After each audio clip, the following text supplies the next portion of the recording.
During the next day's combat lesson, Rean glanced over to the corner of the training field, where Ina Malaka was swinging her staff alone while the other kids sparred with each other.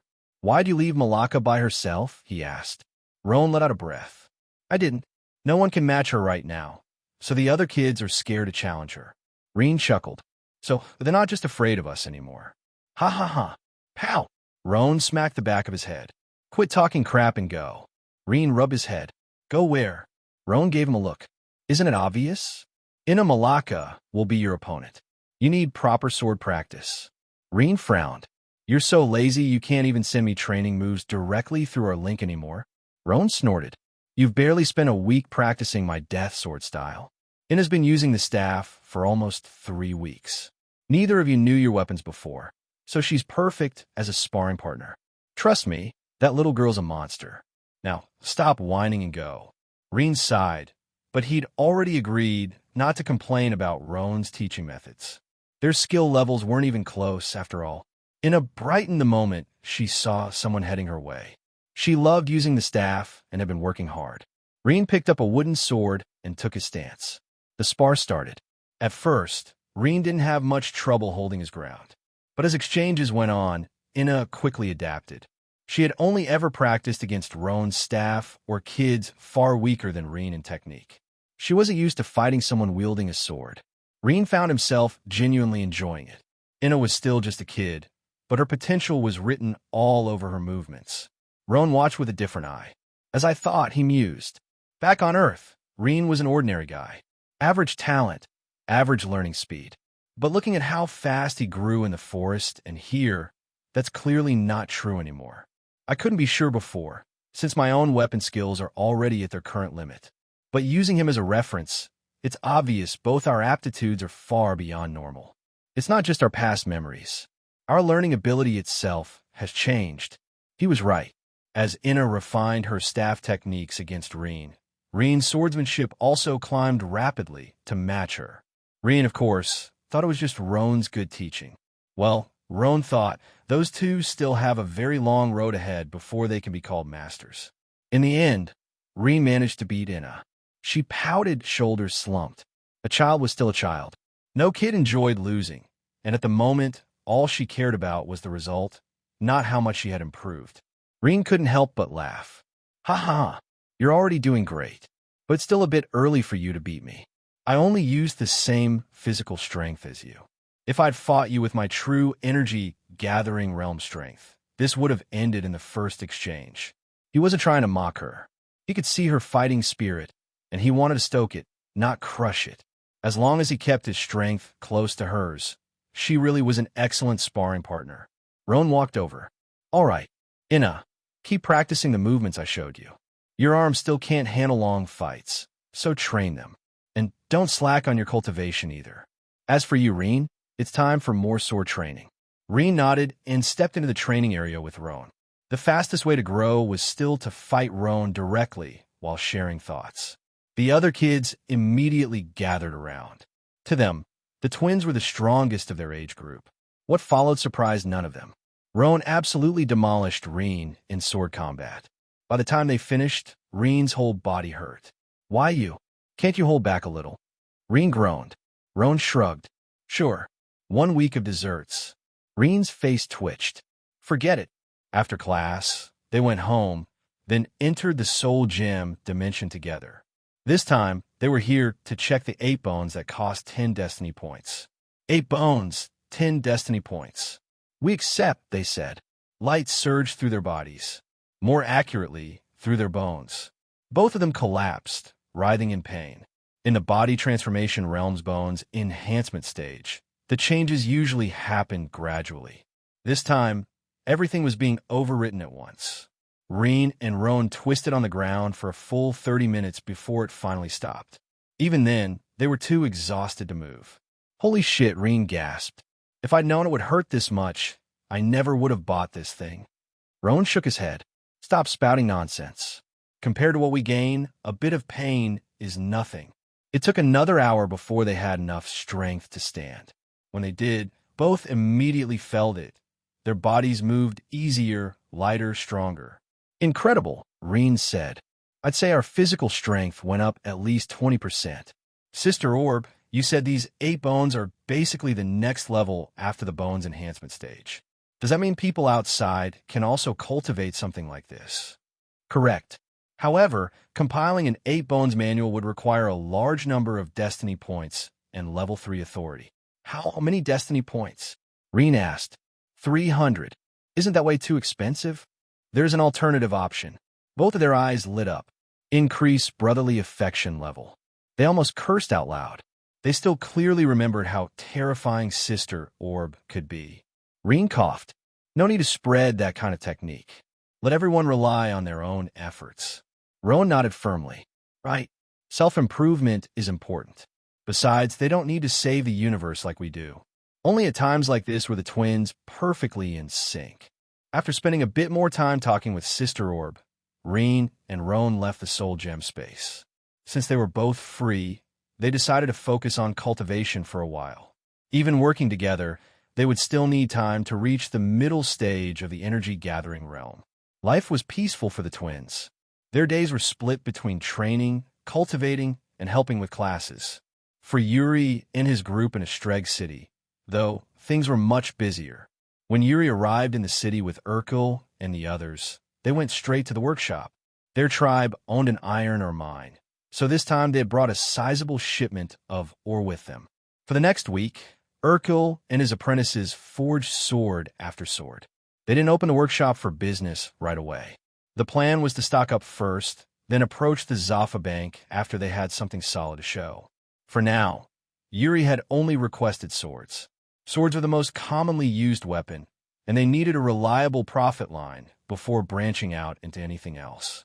By the end of the week, they had around 100 iron swords ready. These were ordinary weapons, the kind most regular warriors used. They would serve as comparison tools in the tests against the new steel swords. Once the forging was done, Urkel got rid of all the leftover limestone and kept only the minimum amount of iron, ore, and coal needed. No one outside the workshop would suspect that coal was an important part of their forging method. The next day, the workshop finally opened its doors. At first, people walked past without paying much attention until someone noticed a sign posted on the front wall. A new type of sword has been created, and we invite everyone to test it. 2 lucky customers a day will get to compare it directly with an iron sword. Our new sword can cut through iron like butter. See for yourself. There will be 3 demonstrations per day, morning, afternoon, and dusk. Bring your friends and witness it with your own eyes. Most people dismissed it immediately. Some thought it was just exaggerated advertising. Others assumed it must be a spiritual weapon. If the grade was high enough, a spiritual sword could certainly slice through iron without much trouble. Still, there were always curious types and people who just happened to be nearby at the right time. Come, take a look at our new steel sword, the warrior in front shouted. It's not a spiritual weapon, but it can cut through iron as if it were. If you don't believe it, test it yourself. Come. Slowly, a small crowd formed outside the workshop. It wasn't huge, but Yuri was already satisfied. The first test wouldn't draw a massive audience, but once people started talking, word would spread. Yuri called back the warrior who had been shouting and stepped out himself. Welcome, everyone, he said. I know your time is valuable, so I'll get straight to the point. I need 2 volunteers. One will use our steel sword, the other an iron sword. All you have to do is strike each other's blades. The onlookers exchanged glances. It didn't take long for 2 men to step forward. Both of them were energy-gathering realm warriors, nothing unusual in the city. One took the iron sword and scanned it with his spiritual sense. Looks fine, just a normal iron sword. The other lifted the steel sword and gave it a few test swings. Oh, it's lighter than I expected, and the metal feels smoother. Anyway, I only care about your claim. You really don't mind if we hit them with full strength? I'm not paying for it if it breaks. Yuri shook his head. There's no need to worry. Even if it breaks, our workshop won't blame you. Use your full power. I guarantee the result won't disappoint. The 2 warriors nodded and took their stances. Spiritual energy flowed around their blades, showing they had no intention of holding back. That only made Yuri's smile widen. Swish! The swords met. The steel sword cut through the iron blade as if it were paper. Rean steel wasn't like Earth's ordinary version. The forging process used spiritual energy, dramatically increasing its cutting power. Combined with the wielder's own energy, the result was obvious. Both men stumbled as their balance broke. They had braced for impact, but the steel sword met almost no resistance. The iron sword simply parted in two. When they finally steadied themselves, they stared at the broken iron blade in shock. The other half clattered to the ground near the crowd. Whoa! Murmurs rippled through the spectators. It had really cut through iron, just like Yuri claimed. Then someone in the crowd shouted, "I don't believe it.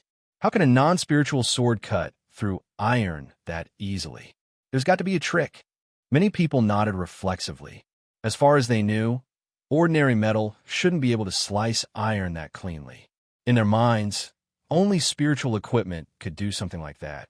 It was simply the common sense everyone had grown up with. Yuri heard the complaint and laughed. "If that's how you feel," he said, "would this customer be willing to use your own sword against our steel sword?" Hey everyone, Firescale Audiobooks here. If there's a novel you'd love to hear more of, you can support us on Patreon or Ko-fi. Depending on your tier, I'll make extra parts just for the stories you're most excited about. Usually I can only upload 4 to 5 parts of each novel, but with your support we can go beyond that. And of course, don't forget to hit subscribe. It helps more than you know. The crowd went on uproar again. It was one thing to lose a simple iron sword, but they could see that the sword on the guy's waist was of much higher quality. Although it wasn't a spiritual equipment, it was definitely much better than an iron sword. The guy went pale for a second. After all, he paid quite a few spirit stones for that sword on his waist. But seeing the crowd looking at him, he understood that he couldn't simply step back anymore. "Very well. If you can really slash through my rocket sword, I will apologize. However, I want to take a look at your steel sword first. I want to confirm if it really isn't a spiritual equipment." Yuri took back the steel sword from the first guy who tested and passed it over. There wasn't the least bit of hesitation in his actions. The person who tested the steel word just now couldn't help but feel some longing for that weapon, though. "All right, how is it? Can you feel any spiritual energy in my steel sword?" The guy used his spiritual sense several times. Still, he really couldn't see even an iota of spiritual energy on it. "Oomph. There isn't any, but it isn't guaranteed that this sword can slash through iron. The trick might have been in the iron sword instead." Yuri didn't mind. "Good. That means you won't complain when we use your sword for the test, right?" The guy gritted his teeth and nodded. There was no turning back now. "However, if your steel sword can't slash through my rocket sword, you'll have to pay for the damage that it received." Yuri immediately accepted. If this guy knew that even his spiritual Kaz sword was slashed through, just what kind of face would he show? "Great. Is there anyone who is also in the energy-gathering realm middle stage like this friend here? I would like you to test our steel sword." Immediately, 3 hands were raised. It was then that Yuri saw that one of them just so happened to be a woman. She was really in the middle stage of the energy-gathering realm too. Yuri knew that if he selected the woman, the steel sword would have an even greater impact on everyone's eyes. So he didn't think twice and immediately called her over. "This young lady over there, please come here." Be it the woman or the guy with the rocket sword, both were taken aback. Neither side thought that Yuri would really select a girl. Still, that also showed Yuri's confidence in his sword. The girl joyfully came out and grabbed the steel sword. She checked it with her spiritual sense and had to admit that it really didn't have any spiritual energy at all. "All right, you two can start any time you want." After this big tumult, the crowd looking at the event increased even more. That, of course, made Yuri and the others even more thrilled. The lady and the man also assumed an attack instance and released their spiritual energy. Both sides didn't hold back. As soon as Yuri gave the signal, they attacked the other side's sword. Swish! Clang! Obviously, the rocket sword was also slashed through without a problem.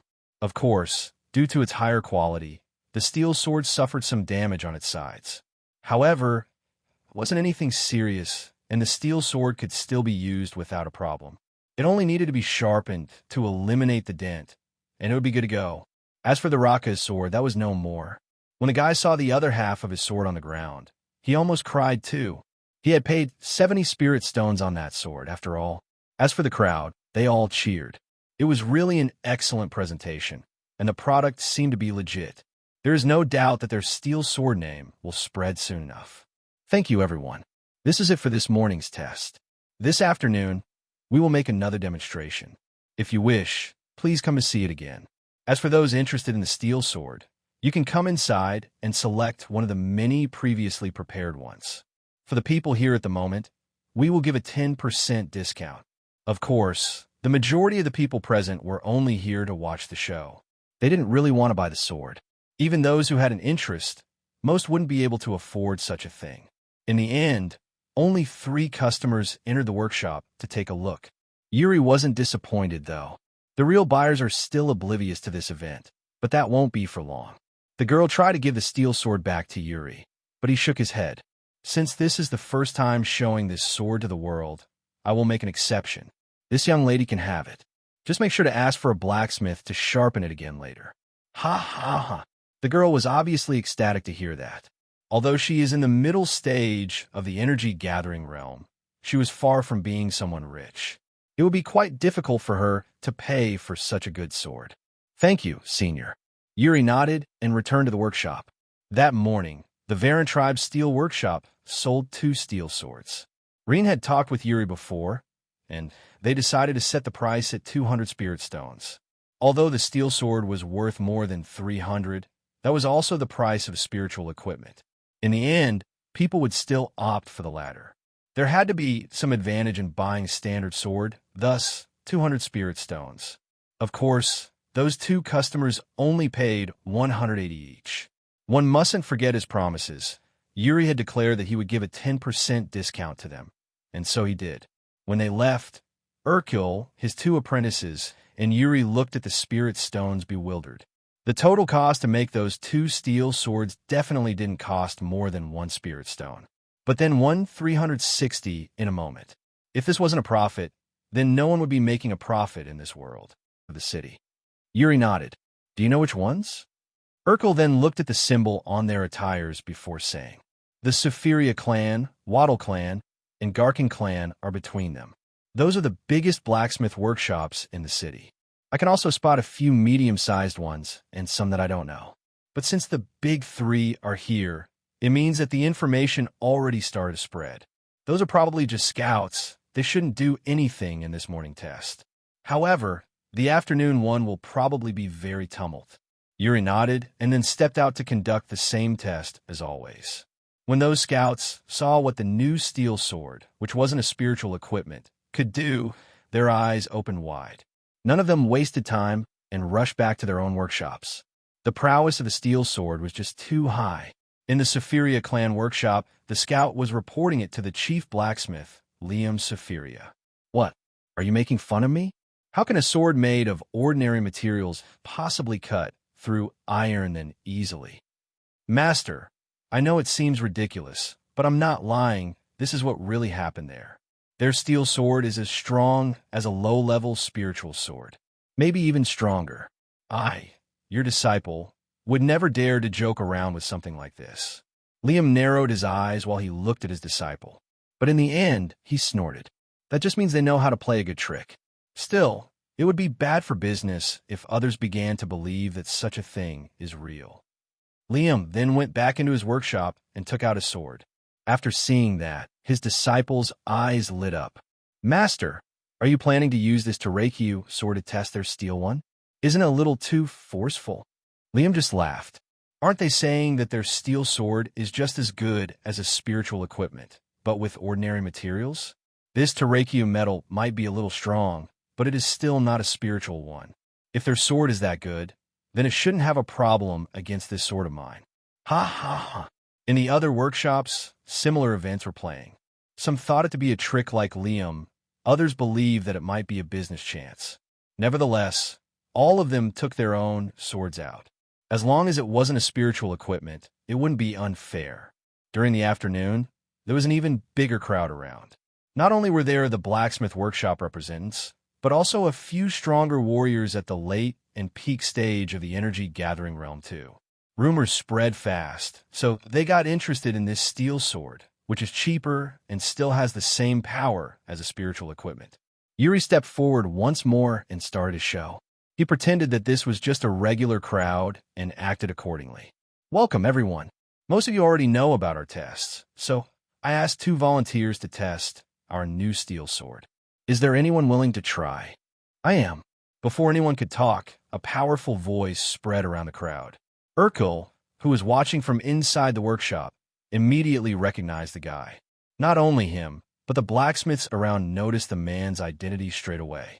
Urkel then sent a spiritual sense message to Yuri. That is Marlon Waddle, the chief blacksmith of the Waddle clan. Be careful of him. Yuri slimed and nodded. Thank you, sir. I need one more volunteer who will be using our iron sword. Is there anyone else? Here. Another man stepped forward. Seeing that, the blacksmith crowd got even more excited. That is Liam Safiria of the Safiria clan. He also came to check it. Urkel, of course, immediately told Yuri about the man's identity as well.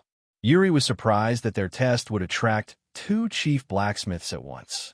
However, this is also a good chance. Yuri then tried to pass him the iron sword, but Liam immediately refused. No need. You said that your steel sword is comparable with a spiritual equipment, although it isn't one. If that is the case, I will use my own sword to test your own. You don't mind it, right? Liam then took his own sword out of the sheath. Immediately, all the blacksmiths around noticed what kind of sword it was. It's a Terekiu metal sword. Liam is determined to trash this steel sword, it seems. That's also good. Terekiu metal sword is good and rare, but it's still not at the level of a spiritual equipment. There is indeed nothing wrong with him using it. Yuri looked at that and just smiled. There is absolutely no problem. I just hope this friend won't charge our workshop when it breaks. Liam snorted and nodded. The price of a Terekiu sword was nothing more than pocket change for him. First of all, he doesn't believe that steel sword could really break his Terekiu sword. Yuri then passed his steel sword to Marlon Waddle. After grabbing it, Marlon narrowed his eyes. It's light, but how did it become this smooth? Also, there really isn't even an iota of spiritual energy inside. They weren't joking when they said that it was made with ordinary materials. However, it didn't matter. With Liam and his Terekiu sword on the other side, whether this steel sword is the real deal or not will soon be found out. Very well, gentlemen. You are free to start at any time. Surprisingly, both chief blacksmiths were at the Foundation establishment realm. Not only that, but they were also far above Yuri, being at the late stage each. That is to be expected, though. They are from 2 of the 3 biggest blacksmith clans in the city. It is only right and proper for them to have access to a lot more resources than Yuri and his Vera tribe. Spiritual energy started to gather around the steel and Terekiu swords. Right after, each blacksmith's elements did the same. Marlon's spiritual energy went green, while Liam was a bright red. Without any delay, both sides slashed through the opponent's swords without holding back at all. Their intention was to really get the enemy's sword destroyed. While the people looked nervously at it, Yuri and Urkel were laughing inside. For them, the result had long since been decided. Sure enough, Liam's Terekiu sword became scrap metal right after. The steel sword passed through it easier than it did with iron swords. The reason was simple, the level of the ones holding the swords. The power of a weapon is greatly enhanced by the cultivator's spiritual energy. Considering that the steel sword was already a lot better, it goes without saying that the attack power difference between them got even higher once spiritual energy and elements were involved. In the end, there was barely any mark left on the steel sword, while the Terekiu sword was slashed in half. Liam looked at his half Terekiu sword and was speechless. He simply couldn't believe that his sword was broken so easily. The same expression could be seen on Marlon's face. Until the entire process, his spiritual sense had been on the steel sword. So he was absolutely sure that the sword didn't manifest any spiritual energy at all. That meant that the steel sword was really made out of ordinary materials.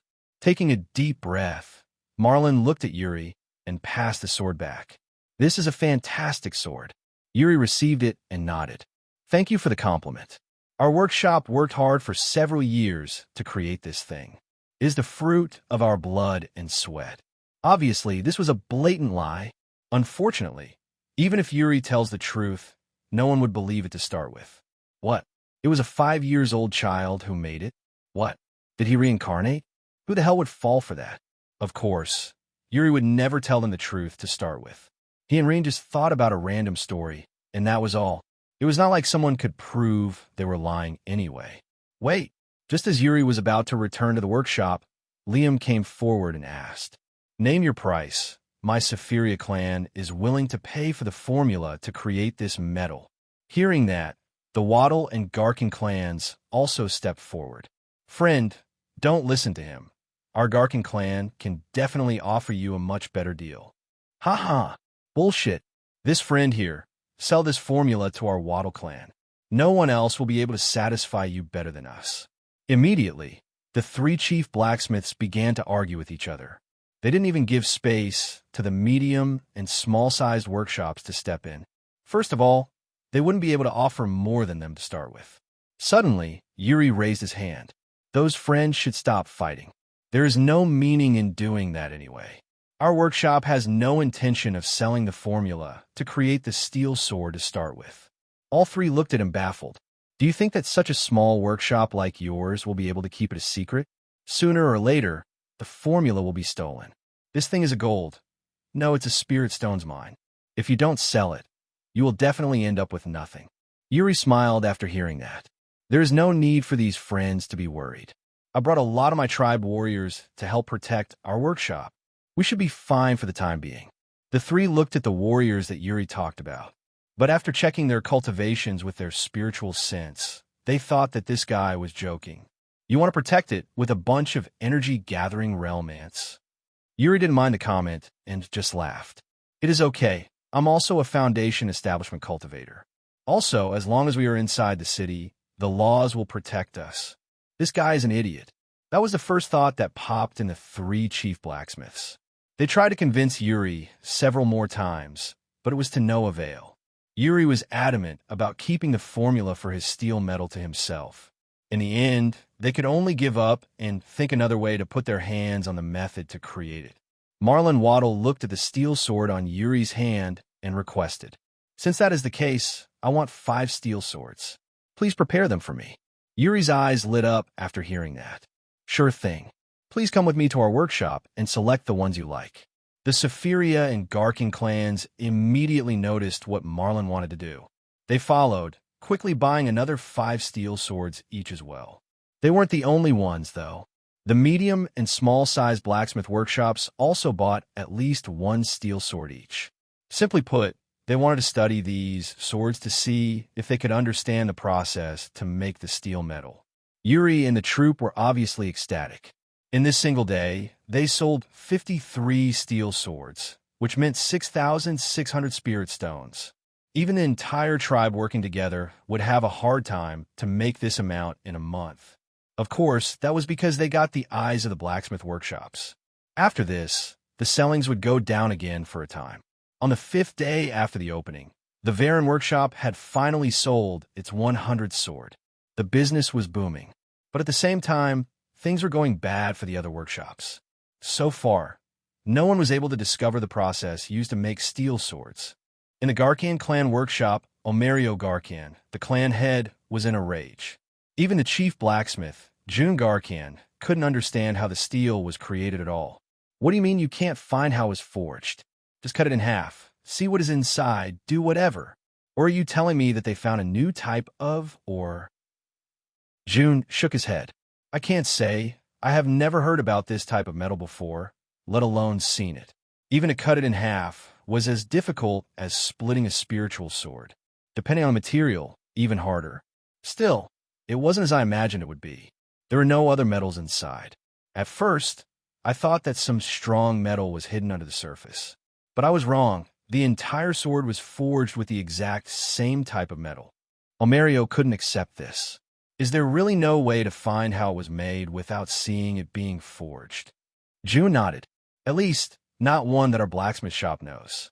However, I dare say that the Sephiria and Waddle clans should be as perplexed as us. I doubt they would have a way to uncover its secrets by simply researching the steel swords." Omerio narrowed his eyes. In that case, we need to find their forging method by ourselves. Send some Foundation establishment members to that Varen workshop. Tell them to keep using spiritual sense all the time. Sooner or later, they will need to forge more of those steel swords. At that time, we will be able to see it firsthand. June nodded and then left. In the other two big blacksmith clans, the same type of scene was playing around. In the end, they could only do the same thing as the Garkin clan and send some experts out to observe. However, 2 days went by, and no new sword was forged at all. Other than sharpening some weapons that were brought now and then, the blacksmiths inside did nothing else. By now, they finally understood that the Varen workshop had made a lot of steel swords before opening their doors. Simply put, they had no need to forge anything at the moment. Yuri had made Urkil and his 2 apprentices forge a total OS 300 steel swords. After an entire week selling them, they had got rid of 213. That meant they still had another 87 to send away before they start to forge more. Ultimately, those clans sent their Foundation establishment members inside the shop to pretend to take a look. But in fact, they all used their spiritual sense to find out how many swords the shop still had available to sell. Yuri noticed the presence of those spiritual senses, but he didn't say anything. There's no law saying that one can't use their spiritual sense, after all. At some point, they also try to check all the materials inside the workshop. But other than coal, iron, and some other standard tools and ores, there was nothing else there. Not to mention that they thought that the iron was there to forge those useless iron swords. In the end, they decided to wait for the time that their shop sold all the steel swords. They still have 87. Considering the speed those swords are leaving, it will take them at most 3 more days to sell everything. Let's wait and see. They were right. The steel swords were selling like water in the desert. Who wouldn't want a weapon as good as a spiritual equipment, but for a lower price? That result was more than expected, so it definitely wouldn't last more than 3 days. However, even as the swords were leaving, no one started to forge anything. If they don't start forging now, they will run out before they can bring more. Could it be that the sword were forged outside and will be brought here? But if that is the case, we just need to follow those who come to deliver it. That might make things even easier. Unfortunately, for those observing, after the last sword was sold, the Varen workshop closed. It left them all dumbfounded. There was only a plaque in the front. The stock has been emptied. Please come back another time. They kept using their spiritual sense to check the workshop, but no one started to forge a single sword. If anything, the blacksmiths inside were simply having fun while playing some games, that's all. Finally, the blacksmith clans lost their patience. They decided that they would break into the workshop and force them to hand over the steel metal formula. The 3 big clans even joined together for the operation. After all, they're inside the city. There are laws in this place. They had to be fast and not leave any clues behind. That night, 6 Foundation establishment cultivators wearing black clothes appeared outside the workshop during the night. The streets were empty, and there was only an occasional group of city guards patrolling. They waited for the signal of their other subordinates who were watching those same guards. Once that blank space during the patrols appears, that will be their moment to act. Suddenly, the 6 cultivators heard a whistle. That was the signal they were waiting for. Immediately, a cold light flashed on their eyes, and they broke through the back door of the workshop. Boom! The 6 men moved like the wind, going straight into the second floor where Yuri and the rest were playing. They slammed the door of the second floor and quickly stepped inside. They soon saw Yuri, Urkil's 2 apprentices, and a few energy-gathering realm warriors of the Varen tribe. They weren't planning to stay long. Their target was Urkil and Yuri. One of those would definitely know the steel metal formula. 3 men in black went ahead to stall the warriors. In contrast, the other 3 peak Foundation establishment in their group went after Yuri and Urkil. Even if Yuri was in the Foundation establishment too, he is only in initial stage 1, so he wouldn't be able to hold for long. But it was at this moment that they heard a snort. Hee. To think that they really came. I guess this is a really profitable business, after all. Suddenly, a powerful spiritual energy pressure came down. The moment the men in black felt it, they all kneeled on the ground. They simply couldn't resist it at all. What is happening? An old man who was playing with the others then stood up and walked in their direction.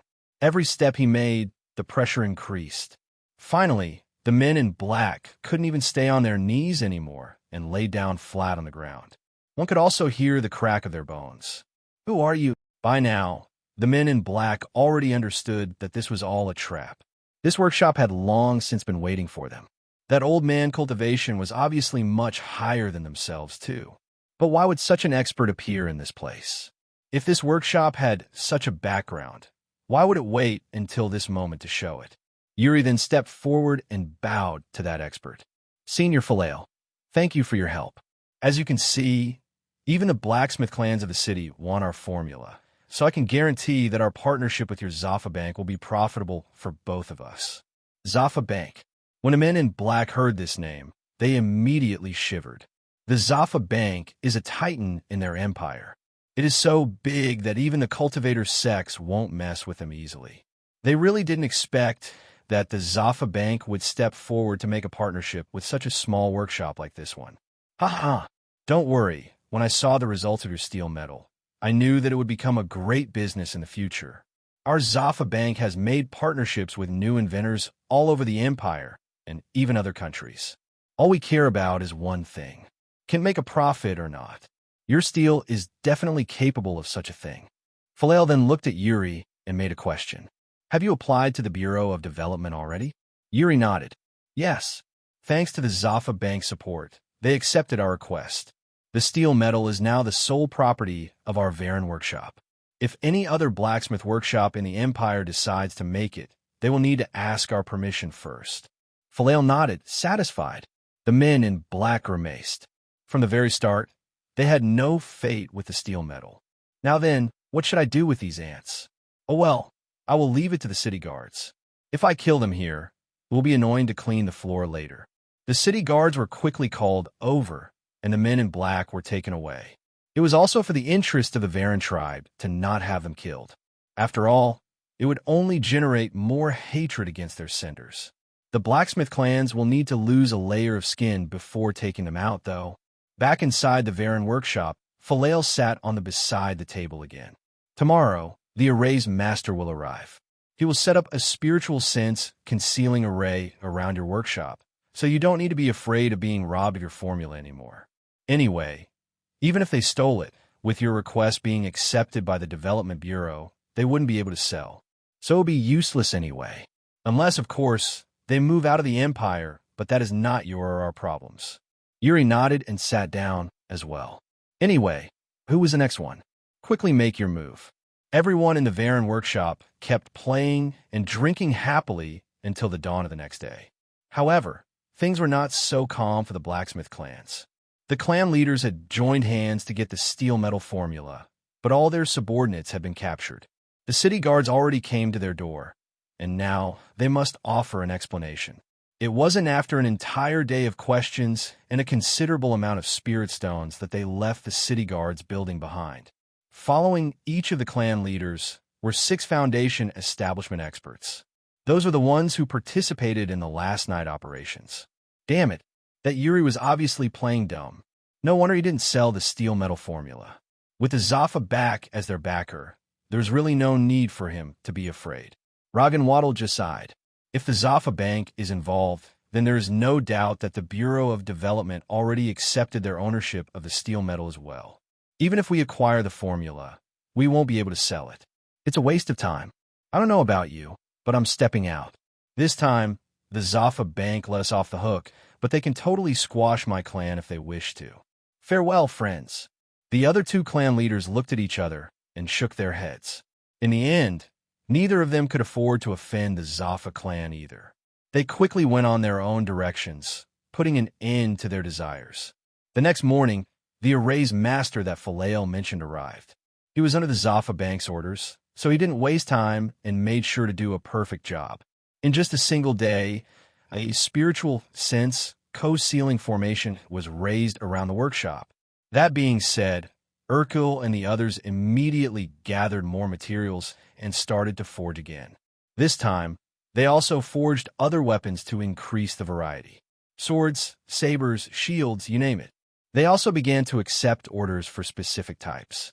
The contract with the Zafa Bank was also completed. 30% of all profits generated by Steelworks would be for the Zafa Bank, while the Varen Workshop would get 70%. The Zafa Bank would offer the protection at the first stages of development and help to promote the steelworks in other cities of the Empire. But ultimately, the ownership of the steel metal was Varen's. Back in the Varen tribe, Rean and Roan were not wasting time. During these last 3 weeks, their cultivation had been increasing smoothly. By now, they already can feel signs of entering the middle stage of the energy-gathering realm. Other than that, the classes continued. Ina Malaka got even more proficient in her staff, while Rivio started to show results with his spear. Rivio was absolutely not in his match, but he was the only one who dared to challenge her other than Rean and Roan. Rean's swordsmanship was improving as fast as Ina's staff. Considering that he also has an adult mind, his progress was more polished, though. As for Roan, he didn't really need to practice with weapons at the moment. Only when there was spiritual energy involved would he put some thought on it. 3 days ago, Roan's Manual of Swordsmanship, the Death Style, finally caused a change. Congratulations, hosts! The Varen tribe's whole power has increased thanks to the new sword style. Hosts are rewarded with 10 destiny points. More points will be generated once a few warriors of the tribe master the Death Style. Although Rean and Roan were happy to hear that, 10 destiny points wouldn't have any use at the moment, so they kept their training days. Finally, an entire month went by, and Yuri returned with the first fruits of their efforts. After calling Alanda, Rean, and Roan over, he started to give a full explanation of the events in the city. During the first 3 weeks, we were still not in a partnership with the Zafa Bank. That means that we sold the 300 steel swords on our own and didn't have to share their payments. In total, almost 60,000 spirit stones were earned during that time. After that, we started to forge steel equipment again. Also, because of the spread of the Varen Workshop's name, quite a few customers were waiting for it to be opened. Still, I decided to not mix the spirit stones earned before the partnership with the ones acquired after. So I only brought the ones from the first steel swords. You know, these 60,000 spirit stones are more than what our entire tribe can make after 3 whole months of work in the mine. We just took 3 weeks to do such a thing. Rean, are you sure you only want 30%? I really don't mind offering more. You are helping a tribe greatly at the moment. Rean shook his head. Just make sure to distribute a good amount to the kids in our class. 30% is more than enough for Roan and me. 17,000 is truly an amount that we won't be able to consume anytime soon. Oh, right. Ina Malaka is really improving extremely fast, so give her some extra ones. Her blue aptitude is really frightening. Alanda couldn't help but sigh. Her progress is frightening? What about you two then? Even your cultivation speed is higher than anyone. The only reason Ina is improving faster is that her cultivation is lower than yours. Once she reaches your level, she definitely won't be able to compare. Roan shook his head. Our case is too special. Using us as a comparison is not the right thing to do. Yuri nodded and didn't ask anymore. He then applied 10% of those spirit stones in the new class and had Alanda taking care of the rest. The next day, the entire tribe went in an uproar. Suddenly, all the payments of spirit stones for the warriors and ordinary people increased. Although it wasn't much since the tribe has over 10,000 people, it was still a happy event for everyone. Rean and Roan's classes received the most significant boost. 10% of the 60,000 spirit stones were injected there. Ina Malaka's family was the most shocked to see those spirit stones. After all, she brought home almost 500 of them. Together, Alanda explained the situation. As you know, she is a blue-level talent, so the tribe is investing in her future. Make sure to support her accordingly, and don't waste the spirit stones. Her family quickly accepted Alanda's words. Those spirit stones would indeed help her a lot with her path of cultivation. Of course, Ina is still clueless about her real aptitude color. Rean and Roan returned home with a few big boxes. However, no one knew what was inside. Even the warriors carrying it had no idea. Rean called Diakar an operal inside and then closed the entire house. Now, Only his parents, Roan, and their two protectors were present. Turin and Hamarlia couldn't help but feel puzzled by that situation. Rean, what is happening here? And what are all those boxes? Rean smiled and then kicked one of the boxes open. Immediately, spiritual energy started to flow out due to a large amount of spirit stones inside. Seeing that, both their parents and protectors were shocked. They had never seen so many spirit stones before. But instead of happiness, Turin, the twins' father, got concerned instead. Rean, Roan, what is the meaning of this? Where did all those spirit stones come from? Suddenly, there was a knock on the door. Hearing that, Rean and Roan faintly smiled. The people in this room don't know about their past lives, so they needed someone more influential to clarify the things for Diakar, April, Turin, and Hamarlia. When Hamarlia opened the door, she almost had a fright. TR tribe leader Yuri, please quickly come in. April, Diakar, and Turin immediately stood up and bowed to Yuri. Yuri smiled and nodded. I see that you already received the spirit stones I gave you. Hamarlia and Turin were taken aback. Was his tribe leader who gave it to us? How could be there so many? Yuri laughed and then explained. Don't worry, this is the correct amount. You just have to understand that Rean and Roan made an enormous contribution to the tribe, so this is their payment. They also asked me if they could let you use those spirit stones, and I agreed. I'm only here to put your minds at ease. Unfortunately, I can't let them tell you how they helped the tribe at the moment, since it is a secret. I hope you don't mind. Turin and Alanda, we still shocked by it. But since the one who came was Yuri, they could only accept. As long as their children didn't do anything wrong, then it is okay. Thank you, tribe leader. We understand. Yuri nodded before turning around and leaving.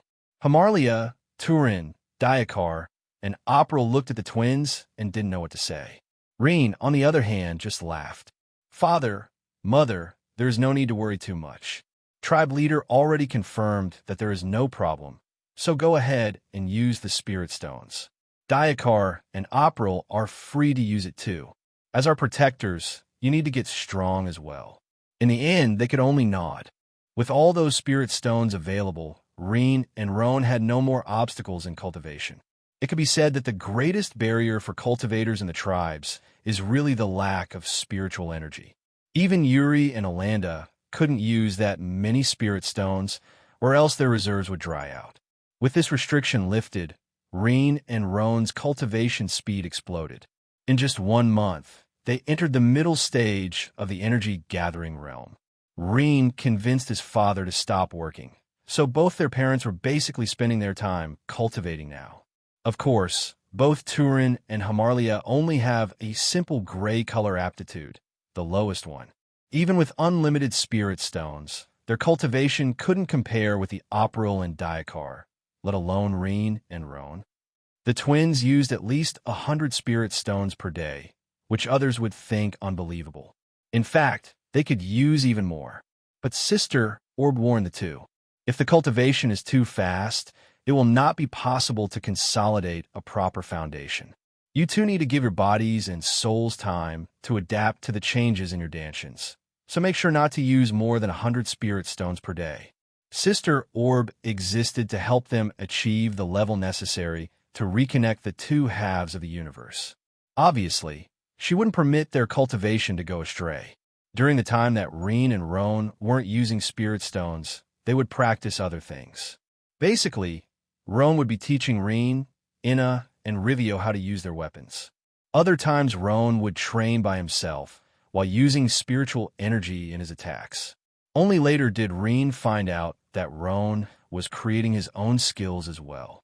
It is not only for me that I'm doing it, but for the two of us. Rean felt a chill on his back when he heard that.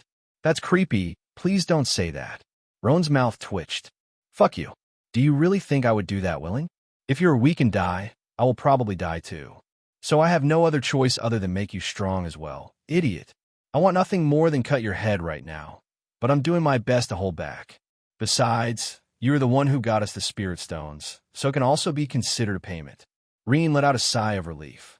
For a second, I thought you wanted to act like brothers for real. You are being the creepy one this time. Shoo, shoo. Don't bother me while I'm in the middle of creating something new. Rean curiously watched as Roan moved his sword. Suddenly, he made a slash against the dummy in front of him, and it passed through. For a moment, Rean thought that the dummy was cut in half. But it was then that a sword with a dark spiritual energy passed through it again. This, Rean immediately understood. The first sword was nothing more than an illusion. Only the second was real. But that wasn't all. Rean could feel that what Roan used to make that illusion was his light element. Rean quickly concentrated on the black and white thread and could feel that the light and dark elements were in the middle of exchanging sides. His using my light element. Rean then gathered spiritual energy on his hand and tried to use Roan's dark element. Sure enough, the same way that Roan can use his light element, Rean can use Roan's dark one. It was the first time that Rean noticed that he could do it without having to ask for Roan to do the exchange with him. Roan noticed Rean shook and then explained, "I believe this is the effect of our light and dark cultivation techniques. They seem to have been made with the threads connecting our souls as the base. After we advanced into the middle stage of the energy gathering realm, I noticed that this exchange became constant. Since the light element is coming anyway, I might as well make good use of it." Rean couldn't help but ask, "Why didn't you tell me before?" "Because you didn't ask." Ha ha ha. Rean felt like crying, but had no tears. "Forget it. If I think too much about it, I will only hurt myself. By the way, were you waiting to finish creating this sword technique before telling me about this natural exchange?" Roan didn't deny. "We are already cultivating doing this exchange willingly, so telling you would make no difference. Since the technique was not ready, I just waited. After all, what good would be there for you to know this anyway?" Rean couldn't help but feel indignant. "I might have created an attack technique as well, you know." Ha ha ha ha ha. "You? An attack technique? You don't even know how to use a sword properly. How exactly would you create something while using my dark element?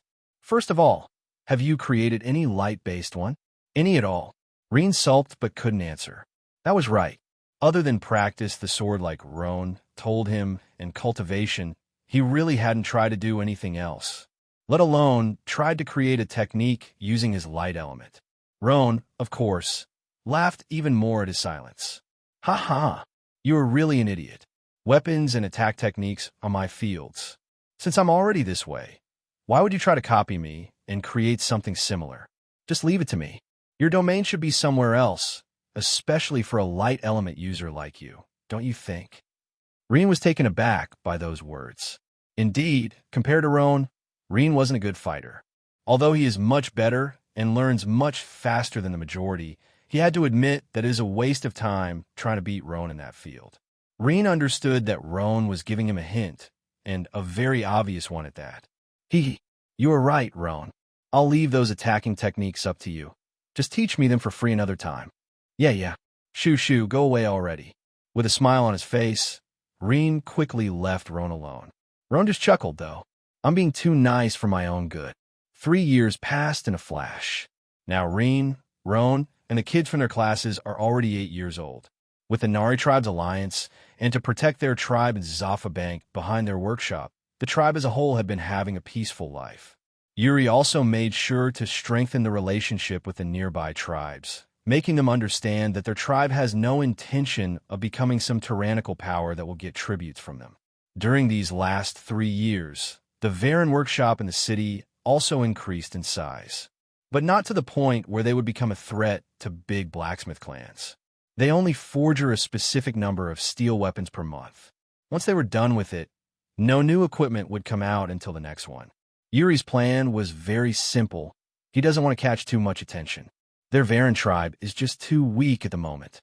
If they start to expand, maybe others will target their tribe as well. The tribe is already doing great with the number of spirit stones they are getting at the moment.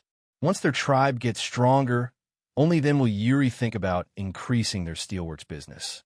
Back in the Varen tribe, Rean and Roan achieved the peak of the energy gathering realm. The body transformation realm was supposed to be faster than the energy gathering one, but with the spirit stones, it obviously changed. The difference in aptitudes could also be seen here. Diakar, even with spirit stones, achieved the late stages while April arrived at the middle. Don't misunderstand, this is already an impressive improvement for them. Without the spirit stones, they had little chance to reach the foundation establishment realm in their life. Still, Rean's spirit stones made such a possibility real. Malaka was also doing great with her monthly allowance of spirit stones. She already entered the energy-gathering realm and would enter the middle stage anytime now. As for Rivio, the only green color aptitude, he is getting close to the energy-gathering realm. Inside the tribe's blacksmith workshop, Rean and Urkel were creating something new. Or to be more specific, Rean was giving the orders while Urkel followed them. With the two working together, things were going much faster. Rean took a deep breath and gathered his light element while looking at the liquid metal in front of him. Let's see if this works this time. Light element and spiritual energy seeped into the liquid metal. Gradually, the metal started to change until finally, the hot yellow and red color changed a bit into a white hue. Although it was mostly yellow and red, the white shade was still discernible. Success! Urkel's eyes also lit up, and the two of them immediately started the next process. By the end of the day, Rean and Urkel exited the workshop with a new sword in hands. It had a blue color, but at the same time, there's a shade of white over it. This is a spiritual sword with light element imbued into it. As long as spiritual energy is sent to the sword, it would automatically attract the light element in the surroundings. This is your first spiritual energy, so you should be proud. Rean nodded. Yes, I could have created one a long time ago, but it would just be a copy of what the other blacksmith's workshops did. I didn't want to waste such good materials like they always do. That's why I created this steel alloy. It follows the same principle of the steel. However, finding the right material, temperature, and timings for element and spiritual energy took way too long. Rean couldn't help but sigh. If I had Earth's precision machines, such a job wouldn't have taken so long. However, he was still very happy with the result. After that, Rean and Urkel met Roan, who was training Inna and Rivio at the moment. Roan, I finished the sword. Give it a try so that I can make some fixes later. Roan didn't mind and grabbed the sword. All that he knew is that Rean was creating a new type of spiritual alloy, nothing else. Once he poured his spiritual energy inside, it shined with blue color and white hue over it. Everyone looked at that with bright eyes. It was really beautiful. However, Roan's mouth couldn't help but twitch. Rean, on the other hand, seemed very happy with that view too. Good. The light element is gathering as expected. It can't compare to what I can do myself, but it is still a great boost. The Castile alloy is also absorbing the spiritual energy with a higher rate than the normal Cas metal swords. Let's see. How should I name it? Roan snorted and said, Name your ass. Isn't this thing identical to a lightsaber? I wonder if it will make that sound like the movies when I handle it. Rean almost fainted. Lightsaber? Fuck you. They don't look anything alike. Where have you seen a lightsaber with a crossguard? This is obviously a sword. Even the shape is different. Suddenly, Roan slashed the air with the new sword. Vroom. Hearing that extremely familiar sound, Roan glanced at Rean. What were you saying? Rean fell on the ground, almost crying already. Where did this sound come from? This is all a coincidence, all right? Roan then used his spiritual energy and made the sword float a little. Although he could not make it float more than a few centimeters away from his body, that was enough for what he intended to do. Hey, look, I'm using the Force. I should be qualified to be a Jedi already. Rean finally vomited blood. At the same time, Urkel, Inna, and Rivio looked at those two with puzzled faces. Just what the hell are they talking about? A few minutes later, Rean finally recovered a little from his saddened state. Forget it. Can you give a test already? Roan nodded, but it was then that a question appeared in his mind. Hey, if this sword is gathering light element, wouldn't it heal the cut that I leave behind in the enemy? After hearing that question, Rean's mood finally improved. Do you think so? Roan narrowed his eyes after hearing that. Is there some trick behind this thing? Rean nodded. Try it out, and you'll understand. Roan nodded before they all went to the training field, where you could find a few dummies. But this was not the target. The target was one of the savage boars that the warriors usually captured in the forest outskirts. Rean had prepared this one especially for it. Roan then assumed an instance and raised his sword. With everything ready, spiritual energy began to gather around it. At the same time, light element was drawn from the surroundings. Lastly, Roan also gathered his own dark element. After so long, Rean and Roan could already use the other's elements together, so it wasn't hard for Roan to achieve a balance between dark and light. Suddenly, Roan slashed down, and what was assumed to be just a single sword seemed to become 3. This skill was supposed to be made of dark element alone, but the light element gathered automatically due to the sword properties. Since that was the case, Roan didn't hold back and used Rean's light element as well. Death style, 3rd instance, 3 claws of the dragon. Of course, Roan wouldn't waste his time saying such long names before an attack. It only appeared for a moment in his mind. There were really 3 swords, but 2 were made of spiritual energy and elements. Although the 2 fake ones only had 70% of the real one's attack power, the point is that the enemy wouldn't be able to tell which one of the 3 was real. Not to mention, even at 70%, the 2 fake were still very strong. The attack hit the boar in 3 different points. However, Roan didn't aim to kill the boar, just to make a few cuts around. The attack succeeded, and the boar screamed in pain. But no one paid attention to it. What they looked at was to see if the injuries would start to recover due to the light element or not. However, Roan immediately stopped them. There is no need to look, the injuries on it will not recover. There is no light element left to make it happen. After saying that, Roan narrowed his eyes while looking at the boar's cuts. They were a lot deeper than he intended to do. Rean, you made the light element condense, so that would be gone during the attack, am I right? That's why my attack power increased for a second. Because of that, the boar received even more damage than I intended. Rean couldn't help but laugh out loud. Correct. What happens when you gather light into a single point? That was the principle behind this sword. That's also why I love spiritual energy and those spiritual ores. They allow me to do things that no metallurgist could ever dream about back on Earth. Urkel heard that and got puzzled. Earth? Metallurgist? What you mean? Rean smiled and just shook his head. Forget it, this is something between Roan and me. Even if I explained, it would be of no use for you. As for Ina Malaka and Rivio, they simply didn't care about what Rean said. Their minds were still back during the time Roan used the 3 slashes. So cool. Ina agreed. Yes, really amazing. Roan, would I be able to do something like that with my staff? Rivio didn't lose this chance either. Me too. I use a spear, so I should be able to do something similar, right? Right. Roan snorted though. Keep dreaming. Rivio isn't in the energy-gathering realm yet. So how do you expect to release your body's spiritual energy? As for you, Ina, your control over the spiritual energy is still too lacking. Besides, your staff is a lot longer than a sword, so you would need a lot more spiritual energy too. Even I would have some difficulty in pulling this trick with a staff, let alone you. Ina and Rivio immediately started to sulk. One must not forget that they're 8-year-old kids. Logic isn't exactly very useful with them. Rean, on the other hand, just laughed. It was funny to see those 2 brats dreaming just to have Roan waking them up mercilessly. In fact, thanks to the link between the twins, Rean could already use the same technique as Roan. It's just that he wasn't as proficient. Anyway, stop pretending to be some caring senior. How was the sword? Roan nodded and began to explain his thoughts.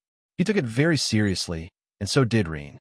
By the end, Rean took the sword back and returned to the blacksmith shop to make a few modifications with Urkel. A few days later, it would be another class hunt day. But this time, Rean and Roan didn't join by following the main group on the sides. They decided to take a completely different route. Not only that, to avoid catching attention, the twins left 2 days earlier without anyone noticing. Also, other than the 2 of them, no one else knew where they were going. Alanda and Yuri were against it first, but Rean and Roan were adamant. Besides, considering their strength at the peak of the energy-gathering realm, there aren't really many beasts that can do something to them. There's also the fact that Alanda fought against Roan in a private space before, and Roan won. Although it was a close call, it was still a battle at the Foundation establishment realm. Roan could jump a realm to fight. Rean also tried to fight Alanda, but in the end, he isn't Roan. Although Rean's power is similar to his brother, he can't use it as well as him. Of course, Rean's attack power could still be considered as someone in the initial stage of the Foundation establishment realm. Other than Diakar and April, Rean's team got one last member. This time around, they were bringing in a Malaka together.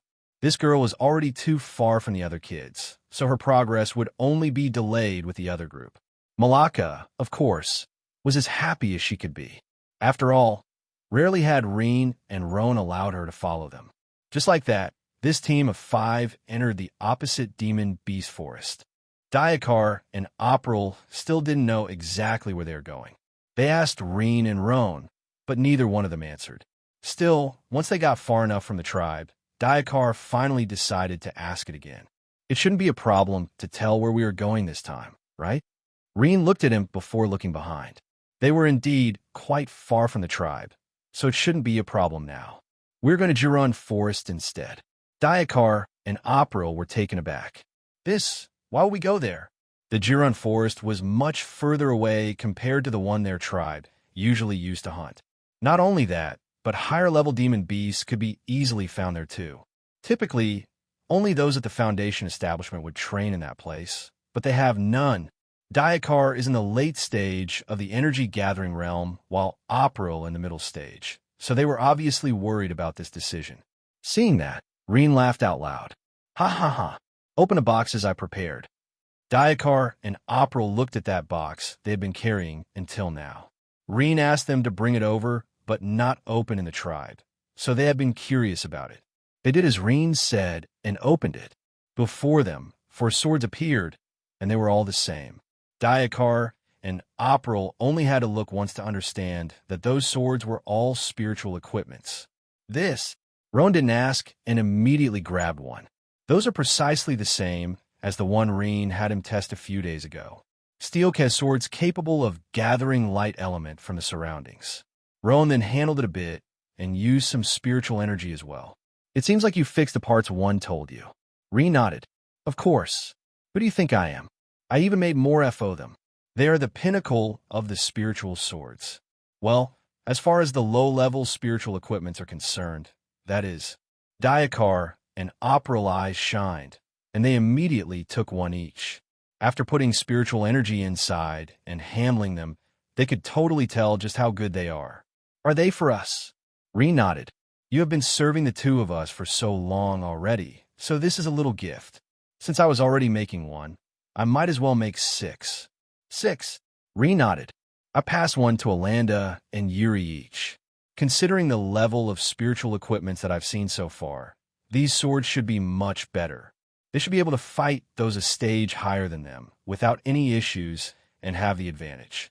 If I'm not wrong, those 2 can even put up a fight against a late-stage Foundation establishment cultivator now. Diakar and April were surprised to know that these swords were so powerful. But Roan didn't find it strange at all. Yuri had let him test other spiritual sword before from another source. However, after he tested Rean's sword too, he knew that they were simply not at the same level. With those swords and Roan and my strength, we can also fight and kill stage 2 demon beasts, so you don't need to worry. But there was one person in their group who seemed to be sulking at the moment. Obviously, it was the 8-year-old Ina Malaka, who didn't get anything. What about me? I want one too. Rean couldn't help but laugh after seeing her expression. He patted Malaka's head and nodded. Of course, I prepared something for you too. The box was much larger than it should be if it was only carrying swords. From the bottom, Rean took out a staff that was slightly bigger than the wooden one Ina Malaka usually used. Ina's eyes immediately brightened, and she grabbed it as if it was her treasure. Thank you. She immediately started to play with the new one. However, it is too heavy. Roan then explained. It is not. I was the one who asked Rean to make it like this. With your initial stage of the energy-gathering realm, the wooden staves couldn't properly show your power anymore. How many have you broken already while training? The weight and length are perfect for you, considering your body stature. Rean nodded. This is also a spiritual staff, so it will become a lot stronger once you put spiritual energy. Also, I used a different combination of metals to make a malleable alloy. I found out a spiritual, or called Raphrit, that was just perfect for the job. Malaka then poured her spiritual energy inside, and sure enough, the staff became a lot easier to handle. Not to mention that it was a lot stronger now. With that staff, she should be able to fight a middle stage or even a late stage cultivator. Their own weapons would probably break apart if they hit each other full force. However, boom! Malaka hit the ground with her new staff using her full might. A small crater instantly opened, and the ground trembled. Rean and the others were surprised to see such strength. She wasn't that strong a few days ago. Did you break through? The little girl looked back at them and showed a proud expression. Oomph. I'm not slow.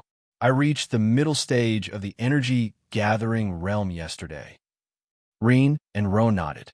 No wonder her last strike carried so much spiritual energy. That was also a pleasant surprise in the end. Their group then left the boxes behind and kept making their way to Juron Forest. Because of the distance, they would take at least 2 days to arrive.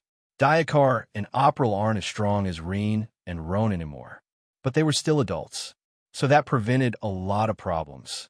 After all, if the 3 kids were walking alone, it would definitely catch everyone's attention. Close to the outskirts of the Juron Forest, there were a few small tribes where they could prepare. Those tribes were used to receive warriors who wanted to train there, so they welcomed everyone and got quite a few spirit stones like that. No one paid attention to Rant's group when they arrived. Rean had made sword sheaths that looked very ordinary, which entirely concealed the spiritual swords. Malaka also had her staff covered with some clothes on her back, so no one thought it weird either. However, there are always those who don't have good intentions to start with. Robbers were commonplace in places like these where so many cultivators gathered. They would follow them into the forest and take everything they had with higher numbers. Rean's group ended being marked by one of these groups. As they looked at Rean and the others, one of them asked their small group leader, "How is it?" The 2 adults seemed to be in the middle and late stage of the energy-gathering realm. They also seemed to be carrying a good amount of spirit stones. It shouldn't be much of a problem to take everything from them. The other members' eyes lit up. From that point, they always had someone following them around. Rean's team then stayed in the tribe for the night, leaving when dawn came the next morning. Sure enough, the group of robbers followed them from a distance. Roan looked at the corner of his eyes and faintly smiled. From the very start, he knew that they were being observed. How many types of assassinations had Death seen in his previous life? Such tricks were simply useless against him. As Rean's team advanced, the deeper they got into the forest. At first, the bandits found it weird that those guys were bringing the kids to such a place. But in the end, that wasn't their problem. If anything, it should be easier to deal with the 2 adults by making the kids hostage. Roan then sent a spiritual sense message to everyone, including Malaka. They're still following us.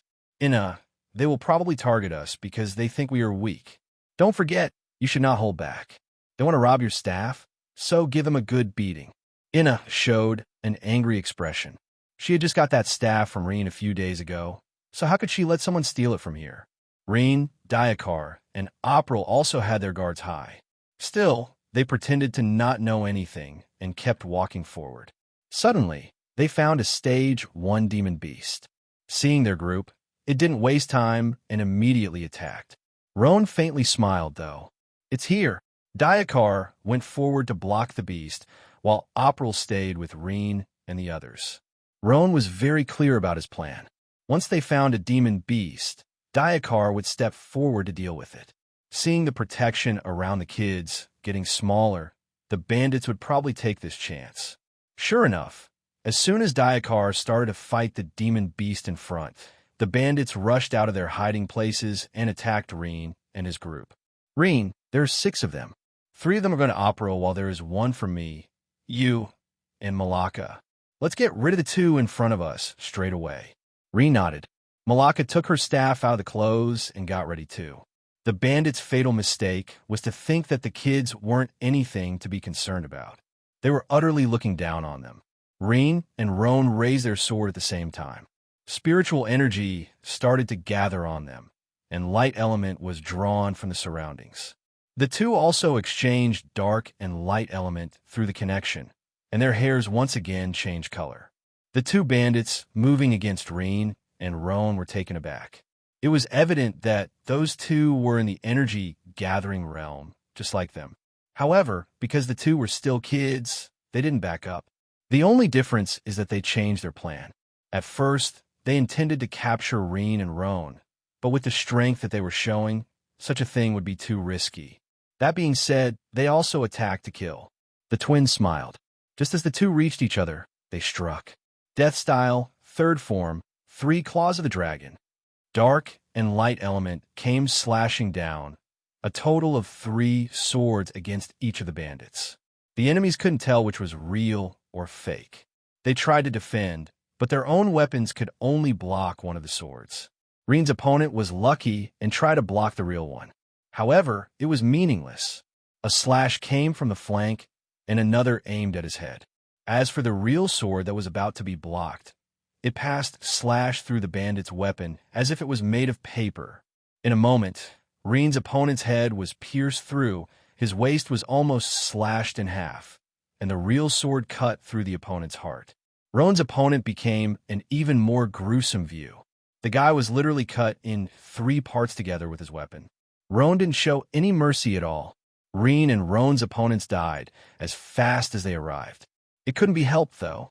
They were just in the initial stage of the energy-gathering realm.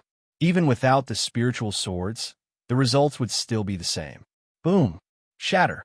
Beside Rean and Roan, Malaka just destroyed her enemy's weapon. Taking that chance and the enemy's surprise, she hit his head. The guy was sent flying and crashed against a tree. He immediately lost consciousness. It was hard to tell if he was dead or alive. If Malaka hadn't held herself back, his head would have burst apart instead. Roan, of course, got angry after seeing it. He told her to not hold back, so he will definitely scold her after this is over. The other 3 bandits had barely started to suppress April when they noticed that half of their team was already out. They couldn't help but feel frightened by that vision. It was evident that they had hit a steel wall. They immediately stopped their assault on April and began to run. Retreat. Roan snorted when he saw that. Since you already came, why don't we play a little more? Using Rean's light element on his legs, Roan shot forward like a cannonball. He was simply much faster than the bandits. Even their leader, a guy at the peak of the energy-gathering realm, palled in comparison. Death style, first form, stellar piercer.